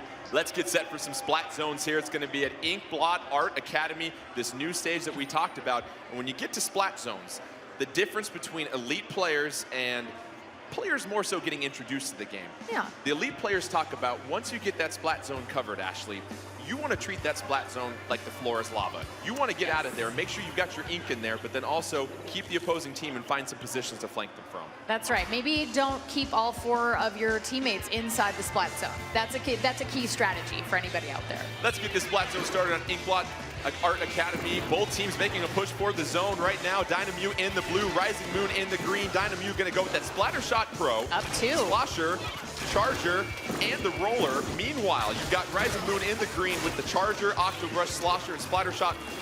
And also, new to this version here, Ashley, you see the little bar in between the scores? That's going to tell you how much ink is covered in that splat zone. I love that, because when you're behind, you can see there's a little set of buildings here, or little blocks here in the middle of the splat zone, and you can't really see what's going on the other side. Dynamon getting splatted by the splatter shot. Inky putting in some work right there, and it looks like Rising Moon might have the advantage to get the splat zone, but Dynamew not giving it up at all. Inky backing out of the zone right now, trying to cover some more territory, maybe get a push with that special. Has the splashdown ready to go, but no! Wakashino gonna say to that splashdown. Meanwhile, Rising Moon getting the splat. Nobody on the board yet, but there we go. Dynamew getting that counter down to begin with here, Ashley. Yeah, you can see Wakarun is working it with that charger, getting out, being able to get in, get out, and get back in position. Sometimes you have to get out of position so that you can get away, reset, and start over again. 340 left in this one, 67-100 advantage. 4-1 on the field for Dynamew right now. This is a chance to really keep Rising Moon back at the bay as Atubaru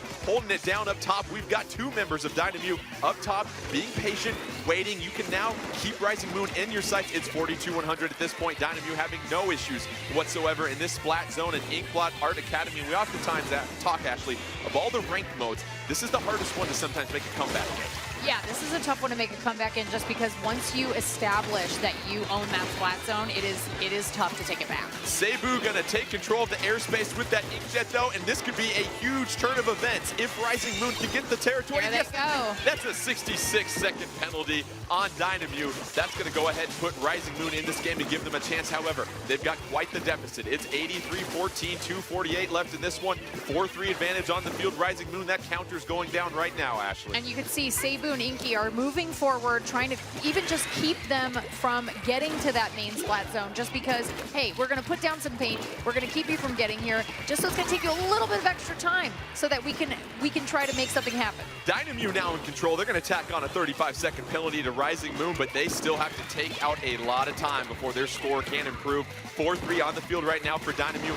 Wakaruun on top of an ink-proof surface right there, but going to navigate with a little bit of leverage, throw down a splat bomb, keep at base, got some help right there with the teammate. Meanwhile, going to start to creep into Rising Moon territory, looking back and try and zone things out. And right now, Dynamute, no issues whatsoever holding down the splat zone. No, not at all. I mean, Kakashino just got splatted by Andy with that charger. Andy's really going out there and making stuff happen. But you can see Stingray really popular on this particular map.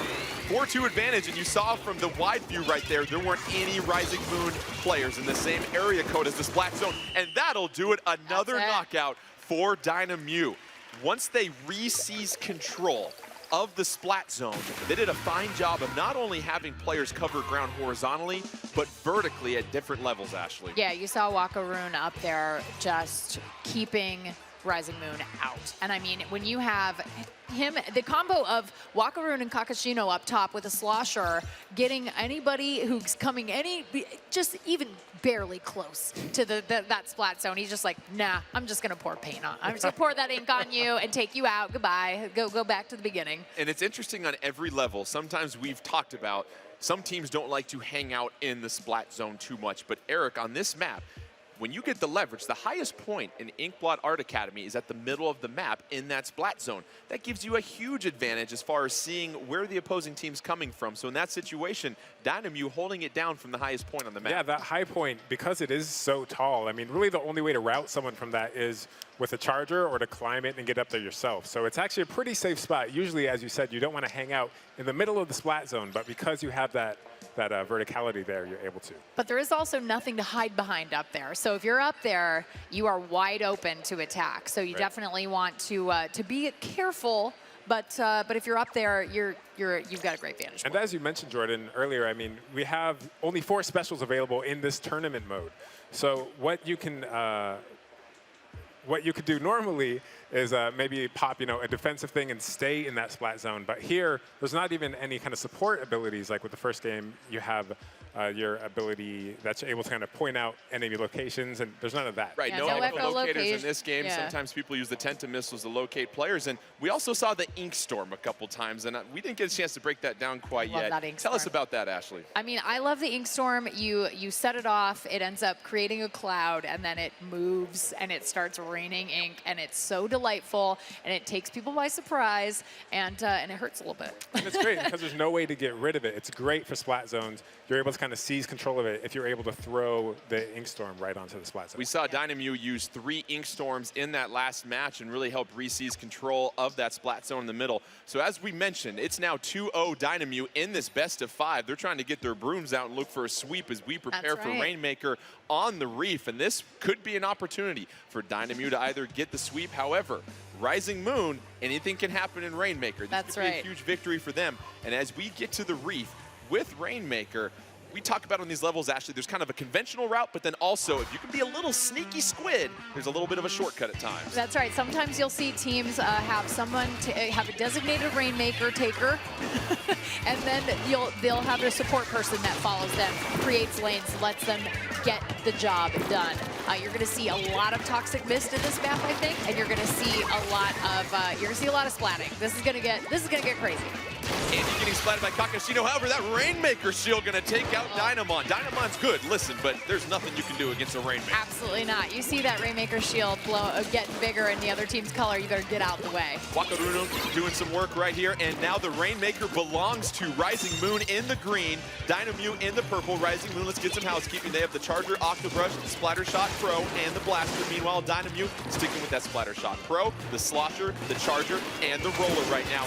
99-0 advantage, so not much of a lead at this point. Both teams really unable to seize control early on right here, Ashley. Yeah, and you'll see, you'll notice right now what was happening was Dynamute chose to not pick up the Rainmaker right away. They chose to make those one-on-ones, get those splats, and now they can say, okay, we've taken a few people off the field. Let's go in.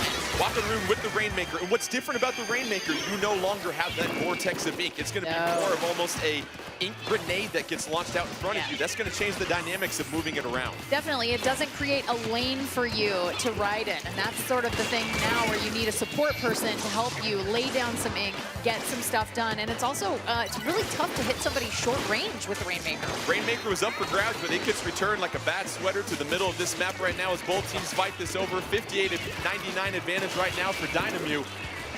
Not a huge advantage at this point. Both teams really getting a chance to push each other back and forth. However, we've got a 4-2 advantage on the field for Rising Moon, and there goes that little squid at the top of the screen. Yeah, he's going for it. However, a splat right here is going to put a stop to the Rainmaker as Dynamute's trying to get it, but here goes Seibu.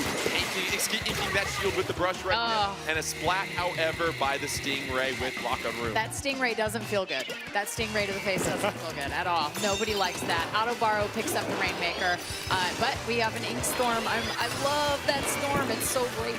That Ink Storm going to make things a little difficult. There's the cloud, not a forecast that Dynamute wants to deal with right now, but Atubaru right now with the Rainmaker trying to advance. However, excellent charge shot by Andy. Andy putting the brakes on the Rainmaker as right now Rising Moon 35-58 advantage.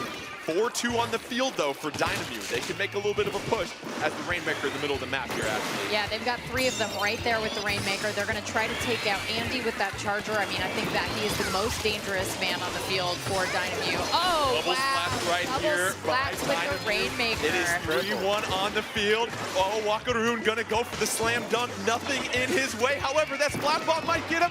No! Wakaroon with DeAndre Jordan to finish it right there. Impressive victory. And we saw it right there, Ashley, the ability of Dynamute to get that double splat deep into Rising Moon territory, and that will conclude it with a sweep. Yeah, if you're looking down the barrel of the Rainmaker and you've got a teammate next to you, get away from your teammate. Get away from your teammate. Run for it. The final 15 seconds of this match, so much happening, and you saw Dynamute get to the goal and almost get taken out by a splat bomb, and really being able to navigate those ramps and the verticality, so impressive by Dynamute. You see the team effort right here. Wakaroon gonna back up. Here comes that critical double splat. That's gonna clear the way right there, Eric. And Eric, Wakaroon being very careful. Notice how able to jump over that green ink, the maneuverability we oftentimes like to highlight. Very, very good. I mean, they really just played it perfectly right at the end there, and being able to take out Andy. I have to give all the credit to Andy for just some really good charger work throughout this whole series. That will conclude Rising Moon's tournament. They certainly put up a hard-fought battle, but you're starting to see the strength of Dynamute and why they defeated over 900 teams in their tournament, Ashley. And this is a team that is talent-loaded top to bottom. Yeah, I mean, it's just they are a very tight-knit, well-oiled machine. I mean, that's the only way I can describe them. And to watch them play, I mean, they get each other. It's the coordination. Yeah, it's really the way they all know their roles and they play them so effectively. Right. So as we get set for our second set of elimination matches, it'll be the blue-ringed Octolings from Australia/New Zealand taking on Deadbeat from the USA. Let's take a closer look at Deadbeat and their journey here.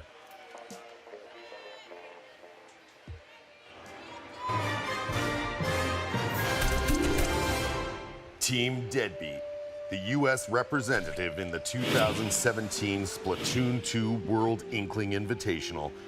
Their combined skill set is a culmination of years of practice, truly masters of the game. Splatoon's a fun game, it's fast-paced, it's exciting. I've been playing since the launch, which was about 2 years ago, and I just kept playing because I couldn't find any other game that interested me. There's a lot of depth in the game.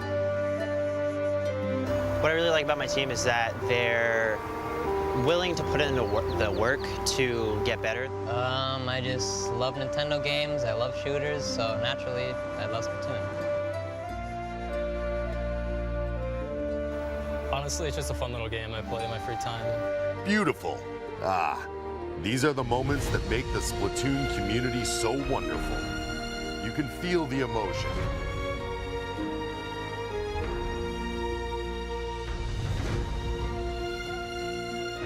these 4 teammates get to know each other, the world waits with bated breath to see if they will bring the ink.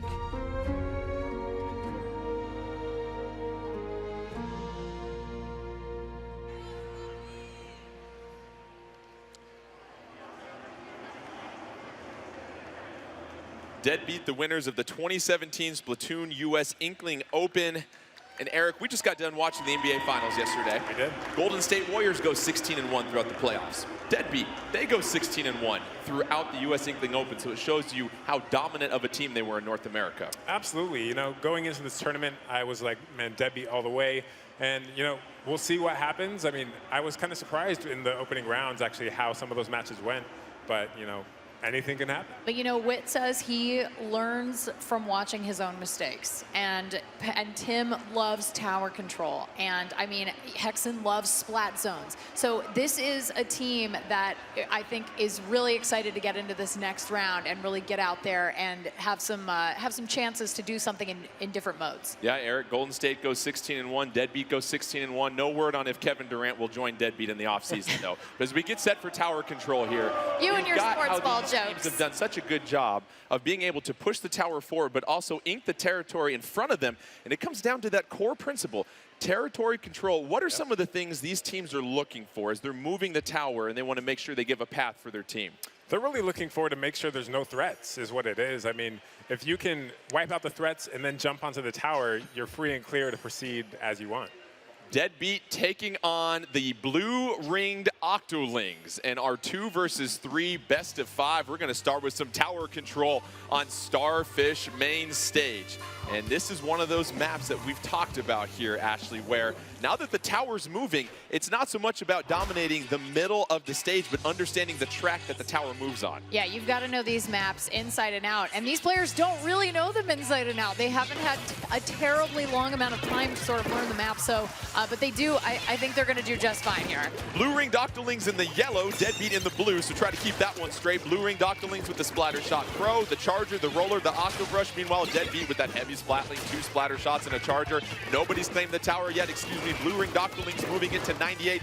3-2 advantage on the field for them. And there goes Deadbeat in the blue, riding the tower. They're going to take the early lead as they approach the first checkpoint here, Ashley. Yeah, and Hexen's going right there after Latias, trying to get that Charger out of the way so that Tim can ride that tower and hold it through those checkpoints. Tim on the tower, advancing it to the second checkpoint, avoids the Stingray. Very nice job of him to hop off the tower, but then get back on before it resets. Meanwhile, using the middle pillar of that tower to avoid some damage. Wonderful move by Tim to hop off the tower and flank the roller. Yeah, sometimes you just have to jump off the tower and defend, especially if your teammates are nowhere to be found. Now we are watching quite the effort by blue-ringed Octolings. They are pushing forward. They have gone onto their side. I heard a pachink. I love the pachink. Blue-ringed Octolings getting the tower to the first checkpoint, almost to the first checkpoint. However, that's going to get returned, so they still have to go back to that one. They didn't clear it. Meanwhile, Hexen trying to just get as much of the turf covered as he avoids an auto bomb, using those splat bombs, create a little bit of ink to move around, has a splash down, charge ready to go, but no! Latias with an unbelievable charge shot from afar. So good with those charge shots. That's the thing you're going to see on main stage. You're going to see a lot of charging action. You're going to see a lot of POV, a lot of high ground advantage, no matter if you're on the tower or somewhere else on the map. Witt using the sprinkler after the splashdown to seize control of the tower. It's going to return back to normal. Nobody claiming that in the middle quite yet. Meanwhile, Deadbeat trying to get a little bit of a push into blue-ringed Octoling territory. Hexen going to back up. Oh, there's a surprise Stingray that you avoid. Very nice avoidance by Hexen. Dealing with a little bit of pain. This ink coming down from the Slosher right now. Meanwhile, SpongeBob going to get splatted right there. And there is that ink storm right now on the field. The rain is coming down. They want to keep them out. But you know what? It didn't work. And Hexen, though, getting taken off the tower, so it's just sitting there all by itself, waiting for somebody like Bicky Bird to come in and jump on and take it over. Bicky Bird riding the tower. It goes back to the middle. However, Tim's going to get splatted by Bicky Bird and that Octobrush. Bicky Bird trying to do some work. An Inkjet ready to go whenever she wants it. Making sure to cover some territory, though, Ashley, not just rushing straight to that tower. That's right. So because they want to have these exit lanes, especially because there's so much toxic mist going around, you want to make sure that the ground is covered before you start making your push to get on the tower, because that toxic mist is going to hurt, and also it's gonna slow you down. It's gonna take down your ink. We talked about the leverage flanking points that you can take in the middle of this stage as Power using that heavy splatling to get the splat from above. And now Deadbeat back on the tower. They want to push it to the second checkpoint and increase their lead over Blue Ringed Octolings. Yeah, you can see Power is actually just inking all of the areas in which Blue Ringed Octolings can find a way in. Hexen misses a chance to flank a Blue Ringed Octoling. However, Deadbeat going to try and advance it to the second checkpoint. They're almost through it. However, 2 seconds left on that checkpoint. That's critical They make to clear it. That Now was the a huge tower clear. won't stop next time. 1:30 left, 4-3 advantage on the field, 3 specials. They're going to the third checkpoint. What do they have to do here, Ashley, to get past? They've got to defend, and it looks like they're doing a really good job. Maddie Kuma gets stuck inside that ink storm. I mean, the Toxic Mist is so tough to survive, and there's the game. Deadbeat riding the tower, able to avoid a couple of flanking opportunities from Blue Ringed Octolings. And we talked about the teamwork, making sure you communicate and you have your teammates there to help clear the way for the tower. That's right. Sometimes if you're not communicating, you might not even know. If you're the designated lane pusher, you might not even know the tower's so close to the end of the game. And so to be able to say, oh gosh, hey guys, we all got to come back. That's tough. Especially when they're really pushing that tower pretty fast. We saw Deadbeat really get that initial lead, and Eric, there wasn't really a lot of opportunities that match for the Blue Ringed Octolings to kind of get past that first checkpoint, and that's the variable of checkpoints now. You don't just get 4 open lanes of freeway to ride that tower. You've got to stop and slow down, and when you stop and slow down, you expose your team. Absolutely. That's where you need to really rely on the rest of your team to be doing the splatting so you have time to get past those checkpoints. You saw Wit there with something like 10 or 11 splats. I mean, that was absolutely huge. Wit with 11 splats and assists to go along with it. That results board will also show you how many specials were used. So that also gives you an idea of how often you were staying on the field, not getting splatted, charging that special meter. And we talk about some of the different abilities that these players are equipping, and a lot of them sometimes using that special charge up, but a lot of them focusing on mobility as well too. Yeah, I mean, like the mobility, I think, for tower control is more important than the specials. I think, obviously, Toxic Mist is a really strong special in tower control. I mean, it's so powerful. I think we're going to see that a lot in the competitive scene. But yeah, mobility, being able to jump on the, get on the tower, ride the side of the tower, jump off the tower and defend, get back on the tower. I mean, if you are really good at being mobile and jumping and avoiding and dodging, especially chargers like Latias, you're in good shape. Well, we saw that a lot of Stingrays being deployed, and these players doing a fine job of avoiding them, and you see them coming from surprise angles as well too, so very impressive. And so as we get set for this match, we're going to have splat zones on Muscle Forge Fitness, and we talk about that rock climbing pyramid in the middle of this map. And a lot of times, do you think that this is going to be a map, just like we saw in Inkblot Art Academy here, Eric, where you're going to want to stay at the highest point of this map to have a vantage point, even though the splat zone's there? Yeah, absolutely. I mean, having that elevation on everyone basically allows you to effectively communicate with the rest of your team, call out positions of enemies and everything else. And as we've continued to talk about Deadbeat and the decision by Power, he's so well known in North America for his ability with the charger. However, I saw him in the elevator this morning. He said, I think I'm going to go with that heavy splatling. And that just goes to show you how adaptable these players can be, Ashley. Yeah, I mean, he's a long-range player, and the heavy splatling is a long-range weapon. So he's still he's still driving around the same neighborhood. He's not living at the same house, but he's in the same neighborhood. Let's get you started with action here. Blue Ringed Octolings in the green, Deadbeat in the blue, SpongeBob getting some work done in an early control of the splat zone for the Blue Ringed Octolings. However, it's going to be re-seized by Deadbeat, and you see the 4-second penalty applied. Yeah, that penalty can be really painful if you get really close to the end here and then lose the zone. But you can see it's only 4 seconds right now. Deadbeat with the zone, their loadout, you've got 2 splatter shots, a slosher, and a heavy splatling. Meanwhile, Blue Ringed Octolings, they're down 4-2 on the field right now. They've got a couple of splatter shots, a charger, and an octo brush as Maddie Kuma trying to get the one-on-one against Hexen, but no, Hexen getting some help from Tim, and there's that communication, Ashley, calling out where you're at and asking for some backup. Absolutely, and honestly, well, I love that splashdown. Oh, I love it. SpongeBob with the splashdown. 40-96, 4 minutes left in this one, 41-96. Now let's get that timer rolling again for Deadbeat as they have built a sizable lead early in this one. 4-3 advantage for the team from North America.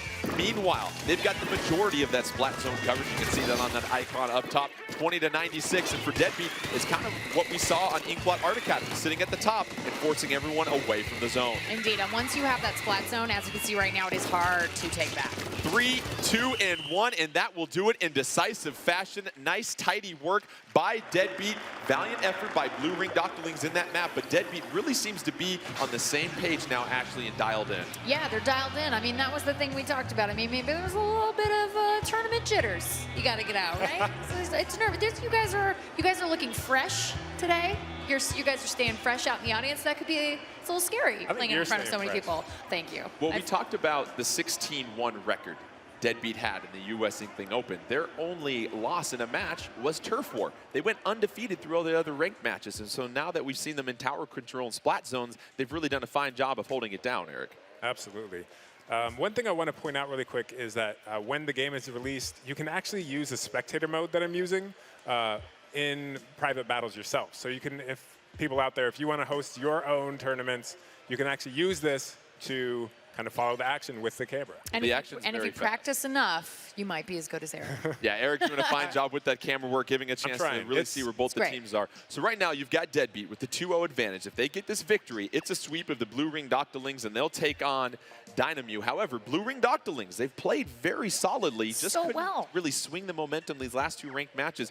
We've got Rainmaker now. If you're the Blue Ring Doctorlings, what do you want to focus in on as you get set for this match that'll be played at Inkblot Art Academy? I mean, I think I would expect Latias to have a charger. I would imagine that is going to be a very key part of their strategy to try to pick off people who try to run up and take the Rainmaker away. I definitely want to see more. I definitely want to see more slosher action from Wit. But if they can neutralize, I think, a slosher, and also I think if they can stay away from Power's heavy splatling, they might be in good shape here. Let's get set for our third match in this best of 5 between Deadbeat and Blue Ringed Octolings. Octolings inking for their squid lives as they are down 2-0. Meanwhile, Deadbeat tried to get the sweep and move on to the finals against Dynamo. Deadbeat going to be in the magenta. They're going to be with a loadout of 2 splatter shots, a slosher and a heavy splatling. Meanwhile, the Blue Ringed Octolings in the turquoise. You've got a splatter shot, Octobrush, splatter shot pro, and a charger to get things started. Let's take a look at SpongeBev. SpongeBev trying to go around, get the flank on Hexen. Fine job right there. Done. That's going to be a bursted Rainmaker shield, and off to the races is Blue Ringed Octolings early in this one. Yeah, and you're going to see Matty Kuma working that Rainmaker, but also SpongeBob making that lane, getting ahead. You can see right up there, making a lane, trying to make things happen for Matty Kuma, make it a little bit easier for her to get some splats. In a lot of these maps in Rainmaker, you are rewarded for going vertical. However, Deadbeat getting the fine splat on the Rainmaker, that's going to reset it back near the middle, though. Not a whole lot of push on the length of the map acquired by Blue Ring Doctorlings right there. They have the 72-0 advantage, 4-3 on the field for Deadbeat this time. Yeah, I think they've tried twice to get up this map here, and it's not working out too well for them. So I think maybe the next time they pick up the Rainmaker, we're going to see a little bit of a different strategy. Rainmaker up for grabs, nobody quite ready to grab it yet, and you want to make sure, Ashley, a lot of times we're seeing these teams show a lot of patience as far as not approaching the goal, the result, the most important thing of this map until they make sure that they've got turf covered where they need to go. Absolutely, and right now you're seeing Hexen trying to make a splashdown over on Latias because that's a key person to keep away from shooting at the Rainmaker. Wit's going to pick up the Rainmaker and go along the side in some area that has not been explored by Ink quite yet. However, the Blue Ringed Octolings converge on Wit and get the splat by the Stingray, 83-66. Rainmaker in one of those tight little corners, so expect a lot of action right there, Ashley. Yeah, Latias really taking that long-range Stingray. She's at the spawn point. 3-3 on the map right now as the Blue Ringed Octolings going to purposefully, though, hop into the water. Why would they do that there, Ashley? You hop in the water, you reset the Rainmaker. And that's right back to the middle. It moves there instantly, and so it's much quicker to just go ahead and sacrifice the squid and get that Rainmaker back in the middle. Right now, we see a lot of the action at the top of the map, but here comes Deadbeat with that Rainmaker. Oh, and great defense by Blue Ringed Octolings, doing a fine job of sort of reading where Deadbeat wanted to go with that Rainmaker. Absolutely. I think that was the exact opposite of where they tried to go with the Rainmaker, and so I think both teams trying to take the same strategy, but you know, without that slosher, Wit was the one carrying that Rainmaker. Without that slosher, that is tough to move forward. And Deadbeat going to move into the lead 55-66 by seizing the Rainmaker right there. SpongeBob going to go ahead and get the splat. And Ashley, sometimes we see these matches that are so back and forth, it's all about getting that critical extra 5 or 10 points to your score to get the advantage when you run out of time. It is. This is really close, and I think if Man, if Blue Ring Octolings can move it just 10 more points, they'll be right there with them. And we have 2 minutes left, so anything can happen. Once again, you see the patience by Blue Ring Octolings. They're going to go ahead and let that Rainmaker reset and just make sure they don't let anybody get behind them. Latias, with that Charger, doing a fine job of not giving up the back end to their team. Really great job of keeping an eye on all of Deadbeat, making sure no one can get around back and splat her teammates. That's the last thing you want. And Wit being patient, trying to make sure they've got an advantage on the field. A couple specials ready to go. It's now 3-3-3 specials on the field for Deadbeat. Here come a couple of Tenta missiles raining down on the Blue Ring Octolings. No splat there. Oh, there's a splat. However, Tim gets it on Matty Kuma. We've got 2-2 on the field. Minute 30 left, 55-66 advantage. Deadbeat, they're trying to burst that Rainmaker shield. And you notice there's an ink-proof ramp right there. That's going to slow things down, Ashley. Yeah, you're going to be popping up from that and having to walk up, which is really tough to do if you have the Rainmaker. 66-55 advantage. Deadbeat, 1:16 left, 2-2 on the field at this point. Matty Kuma trying to keep Deadbeat away from that Rainmaker. Latias just going to go and try and get it out of there, feeling the pressure from Deadbeat. Deadbeat putting some pressure. Tim with the critical splat. Tim with 2 critical splats right there. And the splashdown. That could be huge to help Deadbeat. Deadbeat going for the slam dunk. However, it's going to get stopped by Blue Ring Octolings. 55 seconds left. And Tim with an incredible individual effort to help push that Rainmaker. It might have been a little bit of a, maybe a little bit of a mistake for Latias to take the Rainmaker and actually be hesitant and move backwards because she actually brought it closer to the goal. Rainmaker shield going to get Hexen, and Matty Kuma's going to have to move quickly with that Rainmaker. Oh, getting some communication on the map saying, this way, let's go. I've got an avenue for you. And Blue Ring Octolings trying to go, but no, getting flanked by Tim. Tim coming from behind, getting the splat.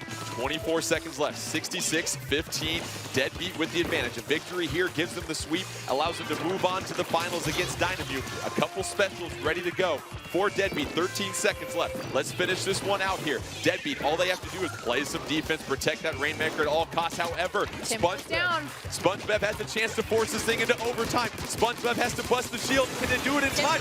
Yes, we're headed to overtime, 66-15, but no! Oh, they at the last second. Deadbeat. At the last able second. to secure it at the end. Blue Ring Octolings, wonderful effort. Really, they had a chance to force it into overtime, but Deadbeat was sitting there ready to take advantage. And Deadbeat, after stubbing their tentacles a couple times in the round robin play, a clean, methodical sweep as they get set to take on Dynamute in the finals. Yeah, I mean, you know, really, honestly, great level of play in this last game. You saw the top splats and assists from both teams, 14 and 13. Yeah. I mean, it was right there. I actually think that Blue Ring Octolings had more overall splats that match, but they just weren't able to effectively push the Rainmaker. To convert, yeah. And you mentioned that, and Deadbeat really coming down to that double splat that Tim had. And it was so critical. They were deep into Blue Ring Octoling territory. They were pushing. We saw Latias grab the Rainmaker, and we look at a couple replays of this match. Highly contested. Our first match that wasn't a knockout in this elimination mode. So here's Tim.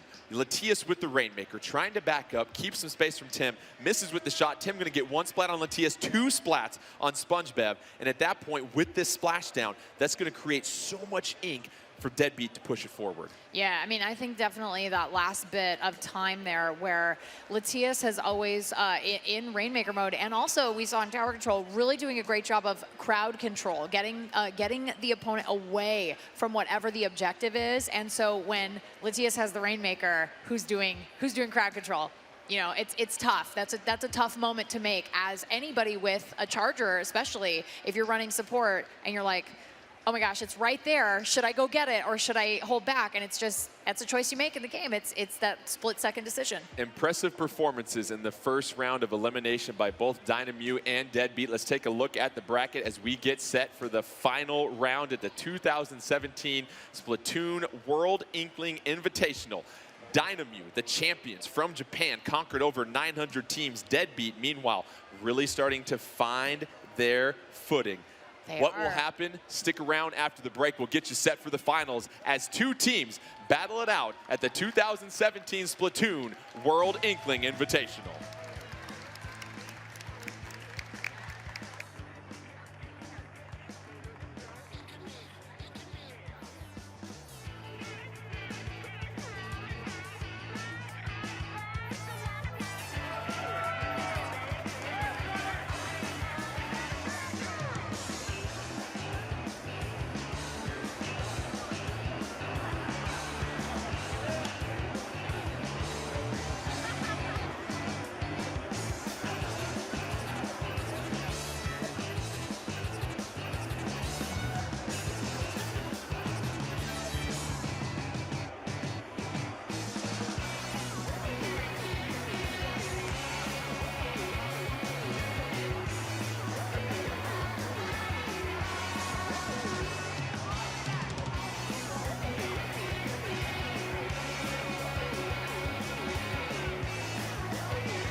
Are we gonna, that'll be a thing again?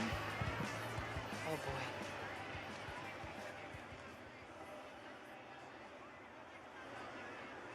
I'm excited. Welcome back to the 2017 Splatoon World Inkling Invitational as we showcase Splatoon 2. We're down to our finals. 2 teams, Deadbeat representing USA and Dynamute representing Japan. What are they battling for? Well, we have got the award right next to us. We'd love to introduce the Splatoon Sterling Squid, over 30 pounds of bragging rights to the victorious team. These 2 teams will face off in not a best of 3, not a best of 5, but a best of 7 as they get set. So it's going to be the first team to win 4 matches. And let's show you the order of these matches and how we will approach them as these teams get set to square off. And we've already seen both teams very impressive in elimination mode. Dynamute has been flawless so far. So as you look at this, Ashley, and here's how it goes. Splat zones in game 1, tower control game 2, turf war game 3, Rainmaker game 4, and if necessary, we go back to game tower control, turf war, and Rainmaker. So Ashley, both these teams on this stage, what do you think is going through the mind of these players? Oh, I mean, I think that really right now they are so locked in that nothing's different than just playing a game any other time. I mean, they play at such a high level. I think it really is, it's almost like a muscle memory. You sit down, you're ready to play, you're locked in, you say, okay, I know what I did the last few matches. I know how I can adjust. They've been watching each other play this afternoon, so I think there's definitely some opportunity for some strategy and some counter strategy. Right. These teams are, as you said, completely in the zone. I mean, I know that when I play Splatoon, you know, I'm not thinking about anything else, and people can be talking to me. I'm like, what? You know, because like I don't hear anything, I don't see anything except the game. Well, what we were discussing with Dynamute before we started, and we've seen evident at this point as we get started with our first match in the grand finals of the 2017 Splatoon 2 World Inkling Invitational. Dynamute representing Japan, taking on Deadbeat representing North America. Deadbeat has found their stride recently. Dynamute dominant since the beginning. Let's get started on Inkblot Art Academy. In orange for Deadbeat, they're going to go with the heavy splatling, 2 splatter shots, and a slosher. Meanwhile, for Dynamute in the turquoise, you've got a splatter shot pro, a slosher, a charger, and a roller. An early action, Dynamute getting out to the middle of the splat zone, but Deadbeat has a chance. It's going back and forth early on, Ashley. I think we're going to see Dynamon head up to that top area and really kind of establish himself up top, but gets splatted. Wit takes him out. Critical splat by Wit, because you saw Dynamute try to time up the Ink Storm with Dynamon climbing to the top. Atubado getting the splat right now, trying to push back Deadbeat. Right now, you've got Dynamute in the middle of that splat zone with an 83-100 advantage, 3-3 on the field. Yeah, Atabaro's trying really hard to get some ink on the ground there, try to take that splat zone. I think that big giant chunk of orange is the last thing keeping them from taking it over. And I mean, honestly, they lost control, but can they hold? Wit and Deadbeat gonna go ahead and seize control as they get a whole bucket of orange ink in the middle of the splat zone. 86, 61, 30-second penalty for Dynamute. Now let's see if Deadbeat could push back Dynamute. 4-3 on the field, special ready to go for power and that heavy splatling whenever he chooses to do so. Here comes some Tenta missiles to try and keep Dynamute at bay. No success there. However, Deadbeat gonna take the early lead in this one. A lot of orange on the ground. 40 left. 4-4 on the field, but you see 3 specials ready for Dynamute as they get set to make that ink storm in the middle of the zone. Yeah, that was the way for them to sort of push forward, because for a while there, I mean, they were doing Deadbeat was doing a really good job keeping Dynamute out from that splat zone. 61-39, and Dynamute has control of the splat zone as they start to get that timer to tick down. That penalty is now down to just 15 seconds. 4-3 advantage on the field for Dynamute as we see Tim trying to go up this ink-proof ramp. It's going to slow him down a little bit, trying to flank on Dynamon. Dynamon going to make it rain, though, by flicking that Dynamo roller and using that horizontal and vertical flick to cause some damage. I mean, that vertical flick is brutal, and he really just uses it to its maximum effectiveness. However, Deadbeat with the lead, 39-57. However, no penalty for Dynamute as that timer starts to tick really close to a tie here, 46-39. It's going to be Dynamute that's going to try and take the lead unless Deadbeat can do something, and that's the lead. Oh, just at the last second, Deadbeat able to get it. Deadbeat trying to seize control, 39-38. Deadbeat trails Dynamute, 35-second penalty. Control in the middle right now for Deadbeat. Deadbeat 3-1 on the field for Deadbeat. Here goes Wit going to the top of the tower, trying to keep Dynamute at bay, Ashley. Yeah, you can see he's splashing that area next to the ink-proof ramp, and he's just trying to keep out Dynamute, saying, hey guys, like, you're gonna have to not only get through here, but you have to now paint, you've got to ink that ground. And Deadbeat goes and takes the lead, but they only get it by 1 point as Dynamute now facing a 40-second penalty, but then Deadbeat's gonna seize control of the splat zone, trying to keep Dynamute at bay. Hexen gonna drop down. Meanwhile, here comes Wit with that splasher. And you've got the Ink Storm. The Ink Storm happening That's here. trying to cover the area right there. The splat zone still up for grabs at this point. 22-38 advantage. Deadbeat still up Wow, for grabs at this point. mid-splash. Impressive. Wow. Double splat right there. That is huge as it's now 4-2 on the field. Dynamute gonna seize control of the splat zone, sitting on top of that tower. However, they have a stiff 28-second penalty to overcome. Here comes some tenta missiles and the territory in the middle. That splat zone gonna be re-seized by Deadbeat. Frantic match that we have here, Ashley. Yeah, absolutely. And Otobaro absolutely just going bananas right now. Inking, splatting, getting all over the place. He's all over the shop. It is incredible to watch him play. And you know what? He's not panicking. That's exactly how he's splatting all these people. Otobaro normally averages 20 splats per match. You can see how an individual effort can turn the tide. 38-22. However, just 4 seconds left in that penalty for Dynamute. Slight lead for Deadbeat. However, Dynamute keeping that timer going down. 22-28. Dynamute trying to re-seize the lead. However, great defense by Deadbeat. They're able to retake the middle of the splat zone, and they're going to cut down into the penalty. 47 seconds left. 40-second penalty for Dynamute. Meanwhile, if you're Deadbeat, you just have to play some defense and keep Dynamute out of the zone. Otobaro going to take advantage of that one-on-one, but here comes the splashdown. Just going to get it by power with the splashdown. 30 seconds left, 22-25. Penalty going down for Deadbeat. And you've got Dynamute trying They've to got to start taking but the action. specials by Deadbeat really helping out right now, Ashley. Yeah, absolutely. They have got to take control. Dynamute's got to take control back if they're thinking they're going to win this. 25-22, Dynamo, though, with a 40-second penalty. Can they retake control of the splat zone? 10 seconds left. This might be headed into overtime. We'll see. It's still up for grabs. First team to seize control. And now Dynamo in control with 34 seconds left. We're going to certainly go to overtime here. Yes. Now Deadbeat can take control of the splat zone. It's going to be over. They'll get the victory. 20 seconds left. Dynamute, they just need to hold on. We see the tenta missiles. They lost control. Can Deadbeat seize control? And Deadbeat going to do a fine job in overtime, taking control of the splat zone. And we saw the specials. Well-timed use of those for Deadbeat here, Ashley. So good, so well coordinated. I mean, they are obviously communicating super well, making sure that they're launching everything they need to launch right when it needs to go. What a match. I mean, that was back and forth all the way down to the end. I'm exhausted from that.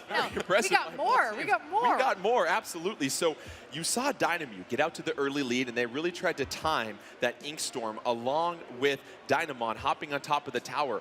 But Deadbeat doing a fine job of making sure they never really seize control of that top of that tower, Ashley. Yeah, I mean, you saw a lot of burst bombs, a lot of sprinklers going up there, just keeping anybody from getting up there and really establishing any kind of advantage for a particular amount of time.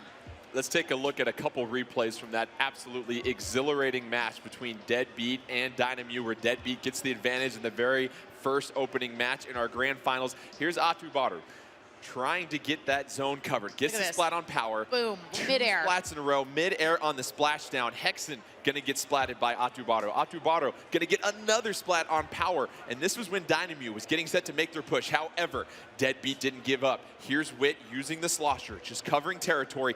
Well-timed usage of the tenta missiles. And then you saw the splat in midair by Tim. So Deadbeat doing everything you need to do right at the end to win this one. Absolutely, and you notice he also threw a suction bomb up on the top there to get his opponent off of the high ground. You got to clear the club sometime. Yeah, I mean, empty it out. That splat when he was mid splashdown, I mean, if that thing lands, it paints, or it inks a big portion of that splat zone. Yeah. So that was absolutely incredible. Very impressive by both teams. And as we get set for our next matchup, it's going to be tower control on Moray Tower. So we're going to see a lot more action as these teams get set to ride the tower. As we mentioned, grand finals, best of 7. Deadbeat representing USA taking on Dynamute from Japan. Dynamute championed over 900 teams in their regional qualifier. Splat Zone's first game, that goes to Deadbeat, so 1-0 advantage for them. Meanwhile, our next game will be tower control. And what have we learned from how the way these two teams play tower control about how important it is to make sure you have a path for the tower moving forward? Yeah, I think we're definitely going to see a lot of Power is going to probably be that support person, trying to make clear path, get people out of the way over on Dynamu's side. And then Dynamu, obviously, Dynamon is going to be right in that tower. We all know. Absolutely right. And Eric, when you've got a player like Dynamon on the opposition that you're facing, that you know that loves to get on the tower, how much do you potentially change your strategy to try to make sure that he can't secure the tower and you keep him out of his comfort zone?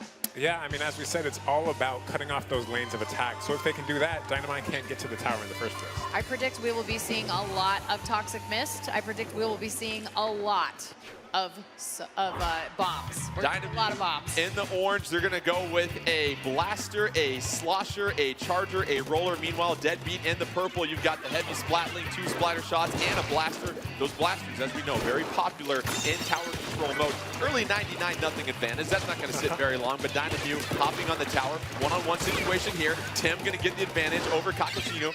Meanwhile, tower going to be reclaimed by Deadbeat. Deadbeat trying to get some points to their score, 88-100 advantage for Dynamu. Here they go. Yeah, you can see Deadbeat has Power on top. He's working that heavy splatling. He's going to try to clear a path, paint, get some paint down, help his teammates get in front of that tower.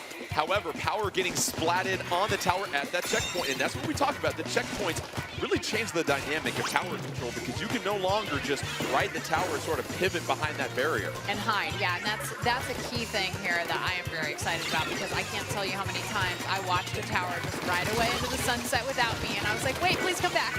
Tim gonna hop off the tower, get the splat on Ashibato, try to make some room. Let's see if Deadbeat can be ready for the onslaught coming from Dynamu up top. Here comes the splashdown, and the tower is going to get to the first checkpoint, trying to clear it. That's going to be critical as far as helping Deadbeat make subsequent pushes, and that'll be clear. 50-88 advantage Deadbeat as they get set to move forward deeper into Dynamu territory. They are pushing hard right now. You can see there are teammates jumping onto the tower. It's going to help that get that countdown down a little bit faster.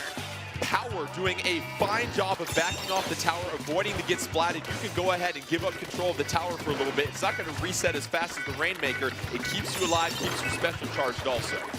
Yeah, he's able to stop, but oh man, that was some really nice back alley healings right there. That was some really nice splatting happening right there by Dynamon. Yeah, no thank you card is going to be exchanged between both these teams as Dynamon going to start flicking some more ink on that wall. And you notice the vertical flick allows those rollers to climb walls so much better. Right now, 88-19 advantage.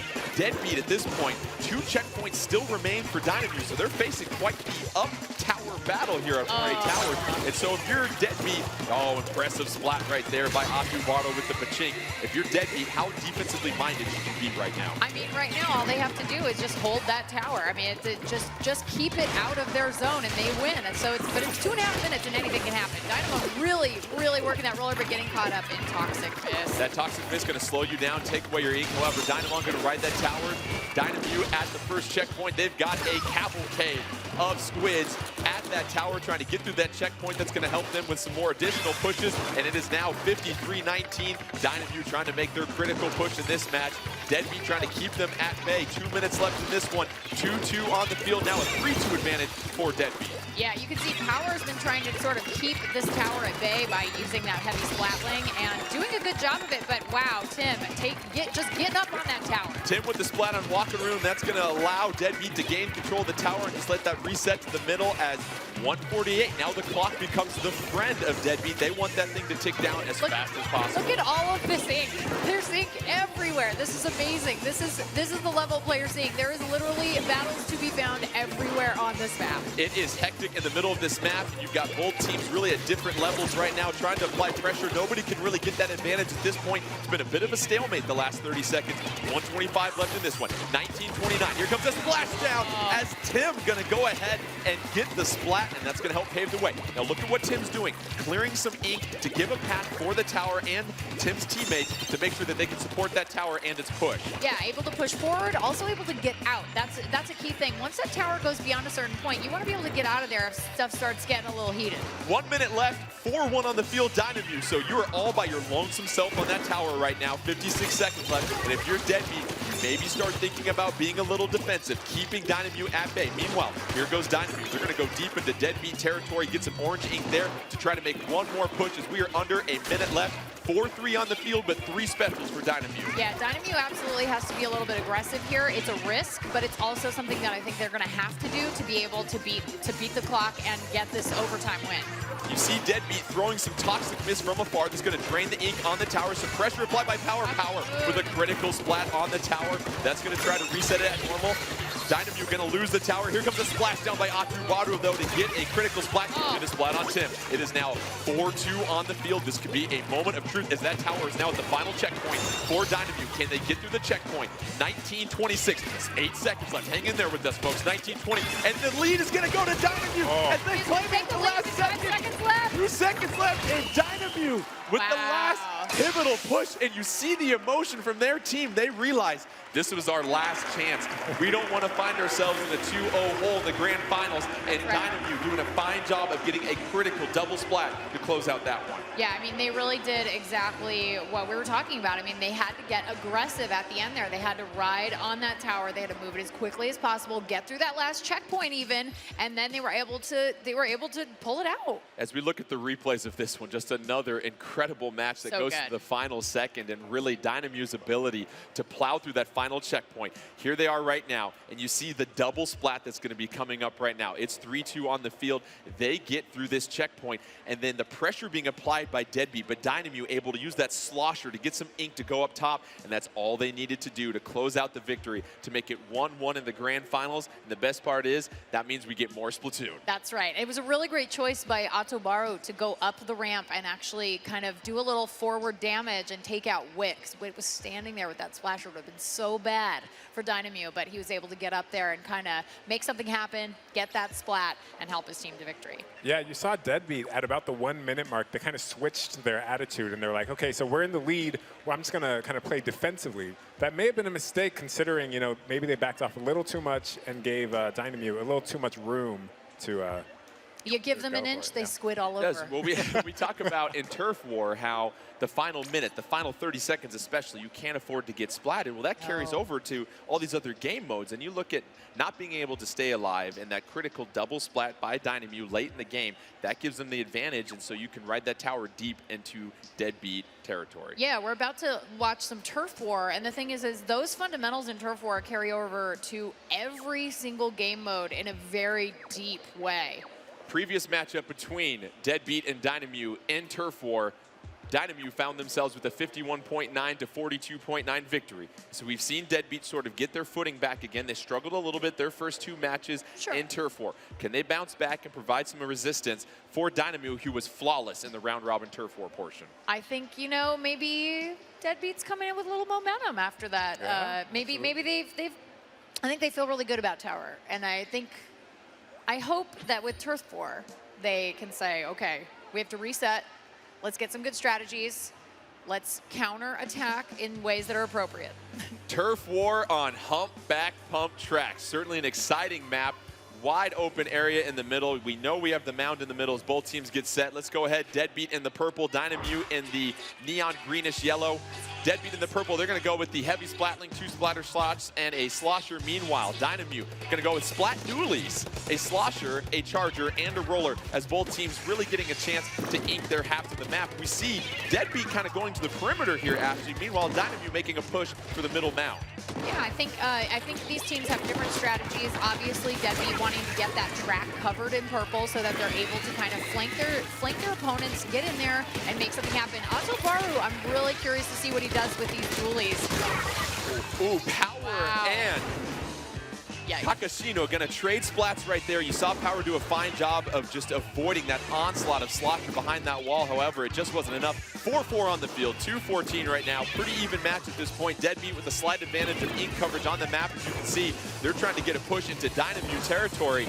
And if you're Deadbeat, we saw them sometimes time that last push a little too late, it seemed like. We don't know whether that was by choice or accident. I'm sure they're going to look to be much more aggressive earlier on. Yeah, they're obviously playing a lot more aggressive than they did in their round-robin Turf Wars. They are getting into enemy territory. They are rushing down their opponents. But, you know, they got to win those one-on-ones. Hexa gonna get splat by Kakashino once again. Kakashino just waiting around in the ink, gonna try and find some prey. Gonna back up, get the splat on Wit right now, and that's gonna start to turn the tide of momentum as we see more yellow ink covered. However, Power with that heavy splat link gonna get the splat on Kakashino.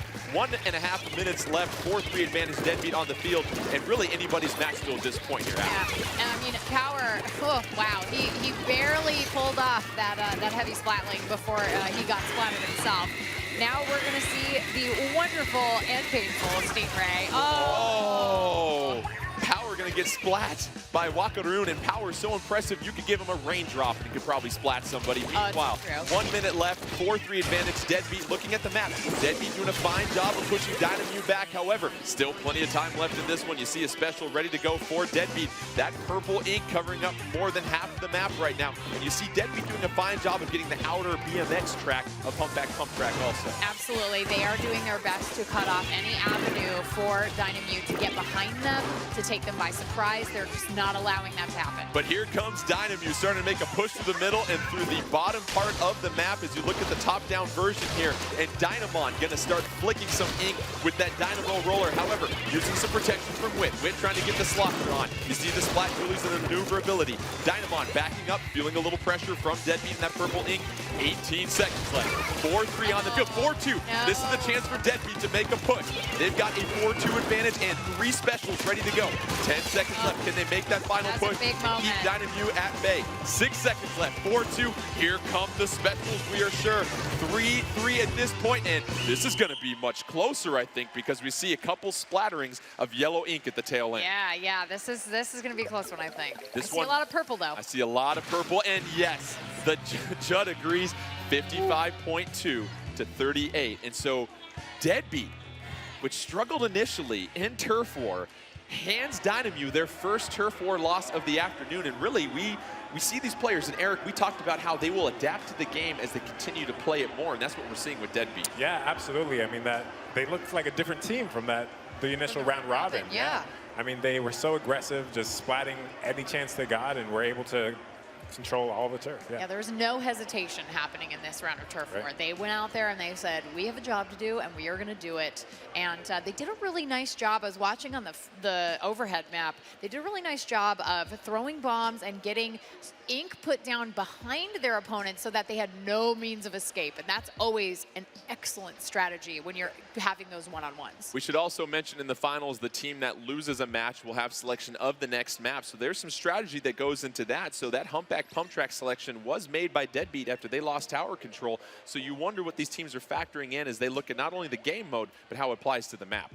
Yeah, definitely. I mean, obviously, after practicing, these teams have preferences of which maps they feel the strongest in. Of course, depending on the game mode, maybe you feel better about a certain map in Rainmaker, or maybe you feel better about another map in Tower Control. So I kind of love that they picked Muscle Forge Fitness for this one. Muscle Forge Fitness for our next round of Rainmaker. Right now, Deadbeat with a 2-1 advantage in this best-of-7 grand finals matchup of the 2017 Splatoon 2 World Inkling Invitational. A victory here, it's not a must-win, but it would go a very far way for Deadbeat as far as giving some distance between them and Dynamute and putting some pressure on Dynamute. So we look at Rainmaker. What are some of the things that you think Deadbeat will try to focus in on this match as they had success last time in Rainmaker? I think they're going to have to absolutely neutralize Autobaru because he's going to be out there hunting.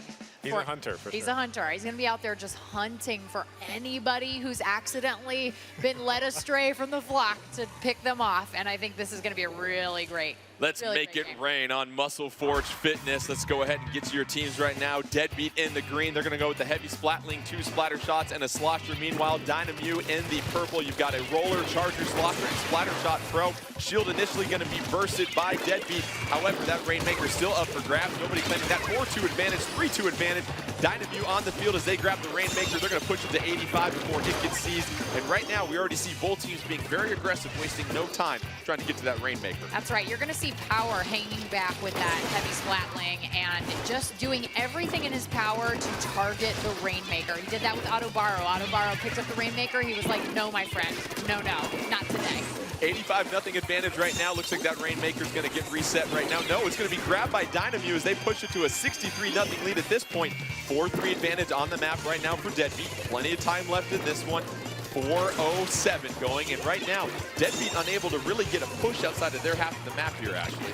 Yeah, this is interesting because you can see Hexen got a little bit too far ahead there into enemy territory and ended up getting splatted by the Rainmaker. However, Tim gonna go to some uncharted territory. No Ink over there to take a 46-63 advantage for Deadbeat before Dynamute gets the splat. And now you've got a little bit more pressure applied by Deadbeat as there's all sorts of splatting going on. Dynamon with that Dynamo Roller, as we said, trying to burst the shield. No collateral damage there. 63-31 advantage, and we see Dynamon just reset the Rainmaker, move it to the middle, and you like that move there, Ashley. Good, that was a good choice. Obviously, you want to get it back to the middle as quickly as possible, and walking it there, or even swimming there is not the best idea. Especially since by the time you reset, get back into action, that shield probably will not have been bursted yet. 3 minutes left in this one. 4-4 on the field. 2 specials for Dynamute. 31-63 advantage for Deadbeat. Rainmaker up for grabs in the middle. Both teams just trying to feel each other out, find that way they can get some Ink coverage so they can find a great route and an escort to get to the other side of this map. Yeah, you'll notice a lot of these teams at this high-level play don't just immediately grab the Rainmaker. That's always the thing you always want to do. It's your instinct. You want to just grab it, but no, you got to hold off. Tim is bringing his lunch pail and hard hat and putting in work. Stops the Tenta missiles from going. Gets another splat there, so 2 critical splats for Tim. And now the Rainmaker, Tim, is starting to take over this match. 31-63. However, Wit going to get stopped by Atubaro. 63-31 advantage Deadbeat at this point. Atubaro just holding back, trying to maintain some leverage on Deadbeat. Meanwhile, Deadbeat being very aggressive and getting Dynamute pushed on their heels. I have to say, there is a lot of green on this map, and Deadbeat is doing a really great job of creating lanes, creating problems for Dynamute, and it's obviously it's going very well for them. How about Dynamon shooting the Rainmaker behind a wall of coverage and getting the splat as it's now 63-31. Getting to the 2-minute marks. Things are going to start to get a little bit more inky here.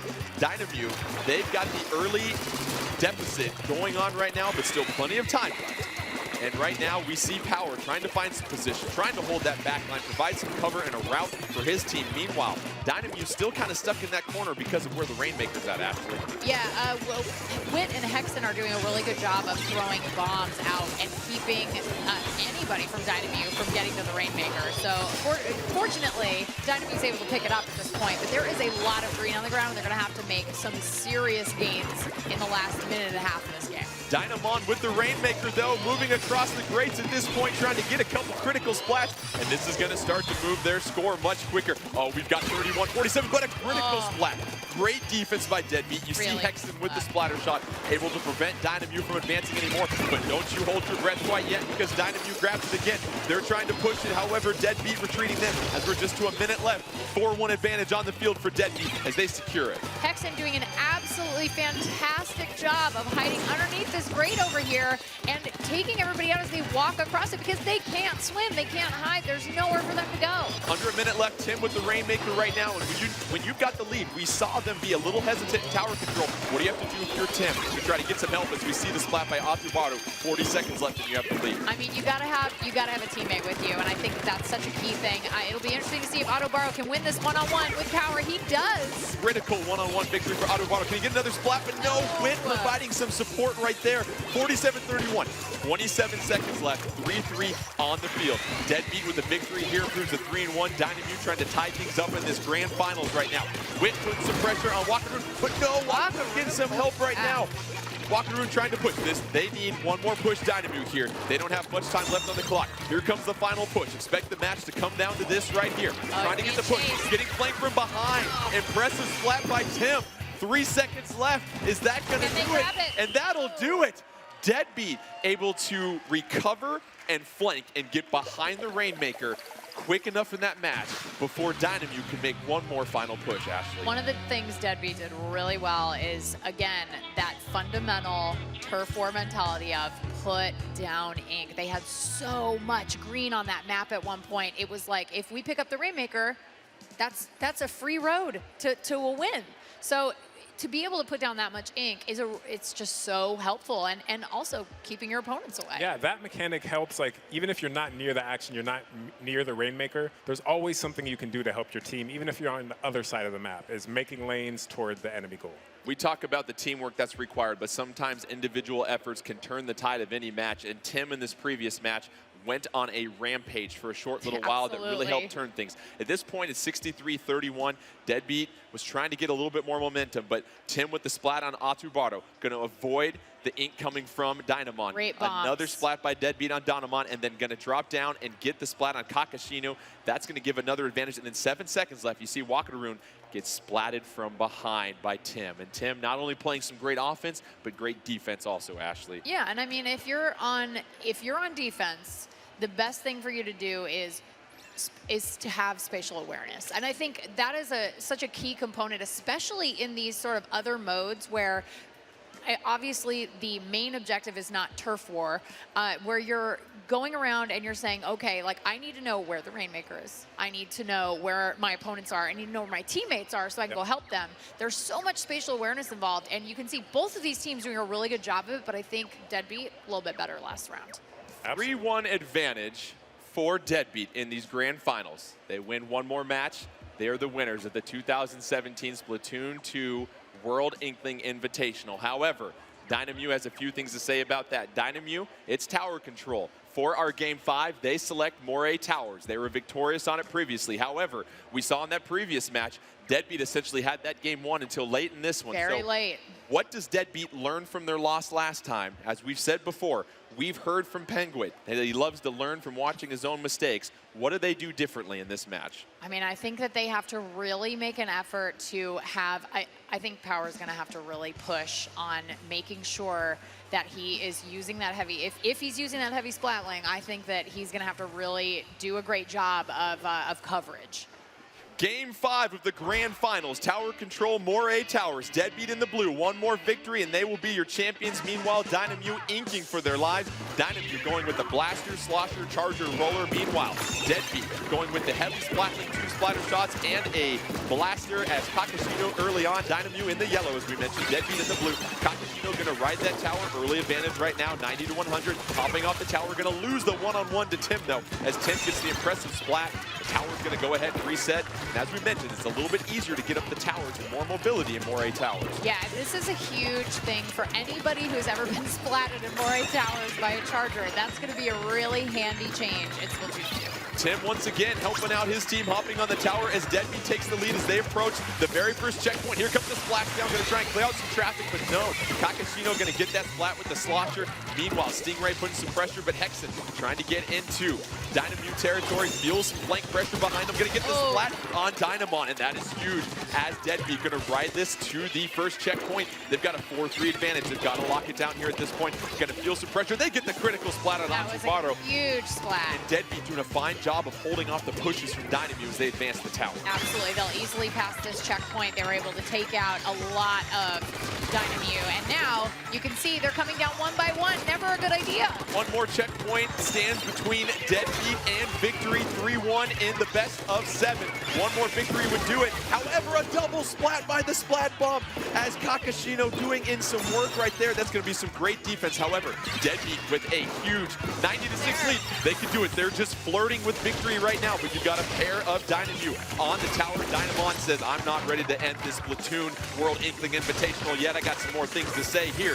90-6. You see the 4-2 advantage on the field for Deadbeat right now. Yeah, I mean, you can see, oh man, Tim is working he's working overtime right now, trying to take out everybody. Takes out Dynamon. That was a huge, huge splat. Deadbeat hopping back on the tower again. They see how close victory can be to them. Meanwhile, Dynamute, they are still fighting for survival in this tournament. We see the Toxic Mist. That'll slow down some of the momentum for Deadbeat. We see a super jump going to be on the tower right now. Probably going to get keyed in there. Tim able to safely land at this point. Meanwhile, Atubaro being contained by 2 members members of Deadbeat at the top. Tim gonna retreat right here. Meanwhile, tower being reclaimed by Dynamute, and you see how important this critical push by Deadbeat has been, and they're not putting their foot off the pedal right now. No way. They're being very aggressive. They want this. They can taste those Super Sea Snails. Kakashino going with the tent of missiles. That's certainly going to help right there. However, tower's going to get paused for a moment. You've got 2:15 left, a 6-90 lead for Deadbeat. Remember, one more victory, and they are your champions of the 2017 Splatoon 2 World Inkling Invitational. 2 minutes left, tower in the middle, still up for grabs. And is this the point where Deadbeat realizes their folly from the previous match and looks to push it even more? Yeah, I mean, gosh, you can see Power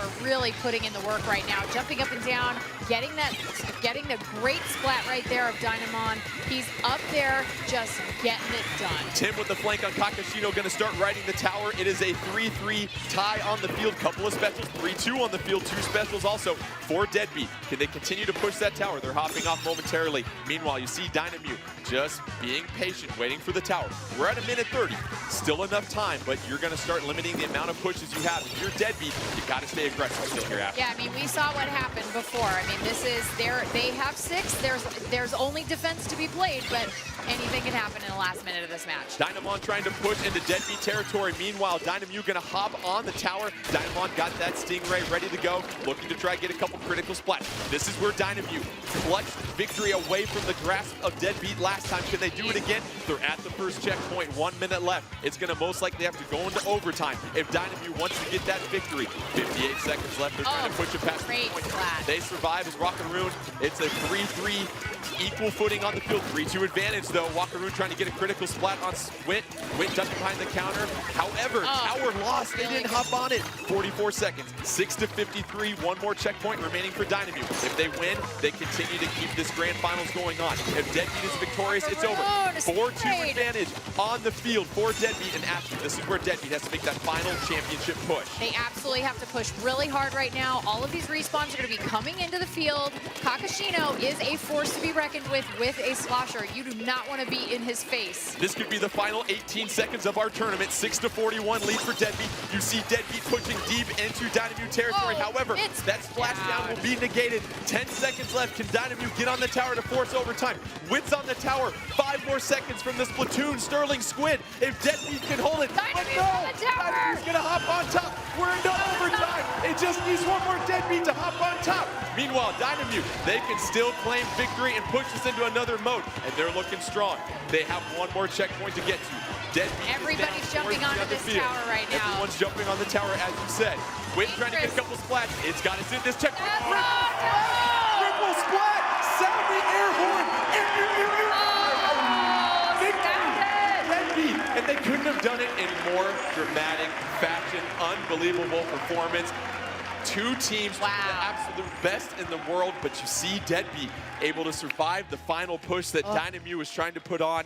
And you look at Dynamute, just how impressive they were the entire day. You see the skill from all of their players, and just an absolutely incredible match here, Ashley. Unbelievable. And I mean, man, Dynamute really pushing at the end there and doing their absolute best. But you know what? When you've got a cluster of squidlings on that tower, that is really dangerous to be doing in overtime. And I feel like that was a thing that a burst bomb can take care of. Yeah, I mean, absolutely.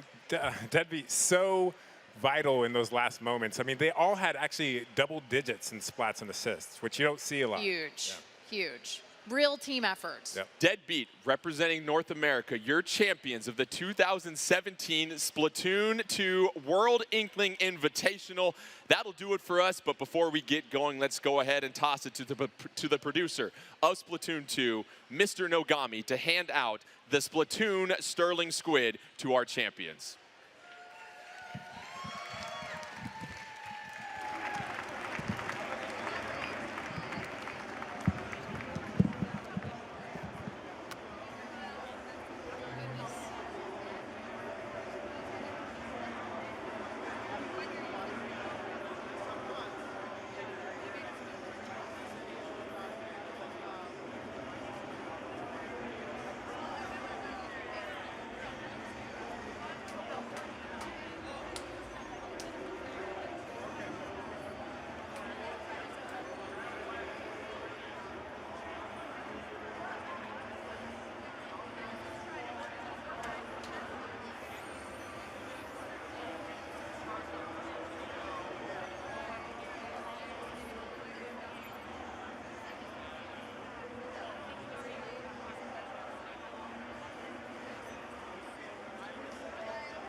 はい、では優勝したデッドビートの皆さん、本当におめでとうございます。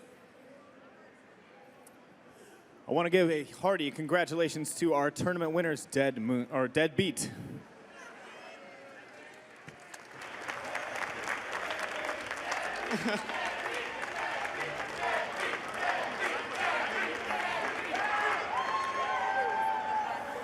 そして、ダイナメウの皆さん、それから、ライジングムーンの皆さん、そしてブルーリングとオクトリングの皆さん、本当に素晴らしい戦いぶりでした。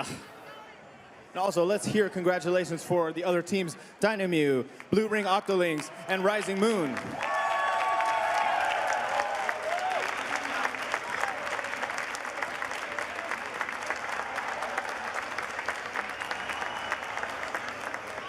そして会場の皆さん、中継をご覧の皆さん、長時間お付き合いいただいて本当にありがとうございました。Thank you everyone here in the booth and as well as all the Splatoon fans watching from home around the world for sticking with us for so long.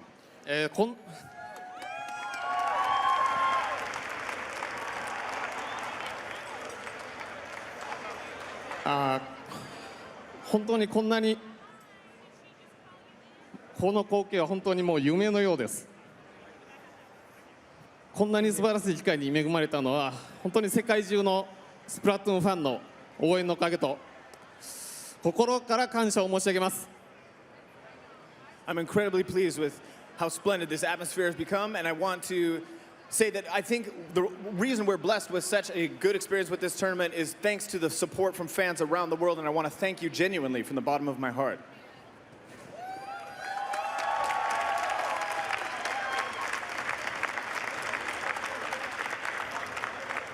Splatoon 2!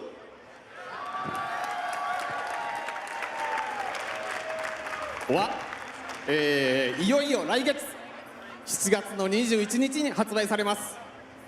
Splatoon 2 is finally on arrival next month on July 21st. 皆さんの応援にお応えできるよう、我々イカ研究所も力いっぱい盛り上げていきますので、引き続き応援をよろしくお願いします。 You can rest assured that in answering all the support from fans around the world, we will continue our squid research with all the power we have. Thanks so much! Thank you, everybody.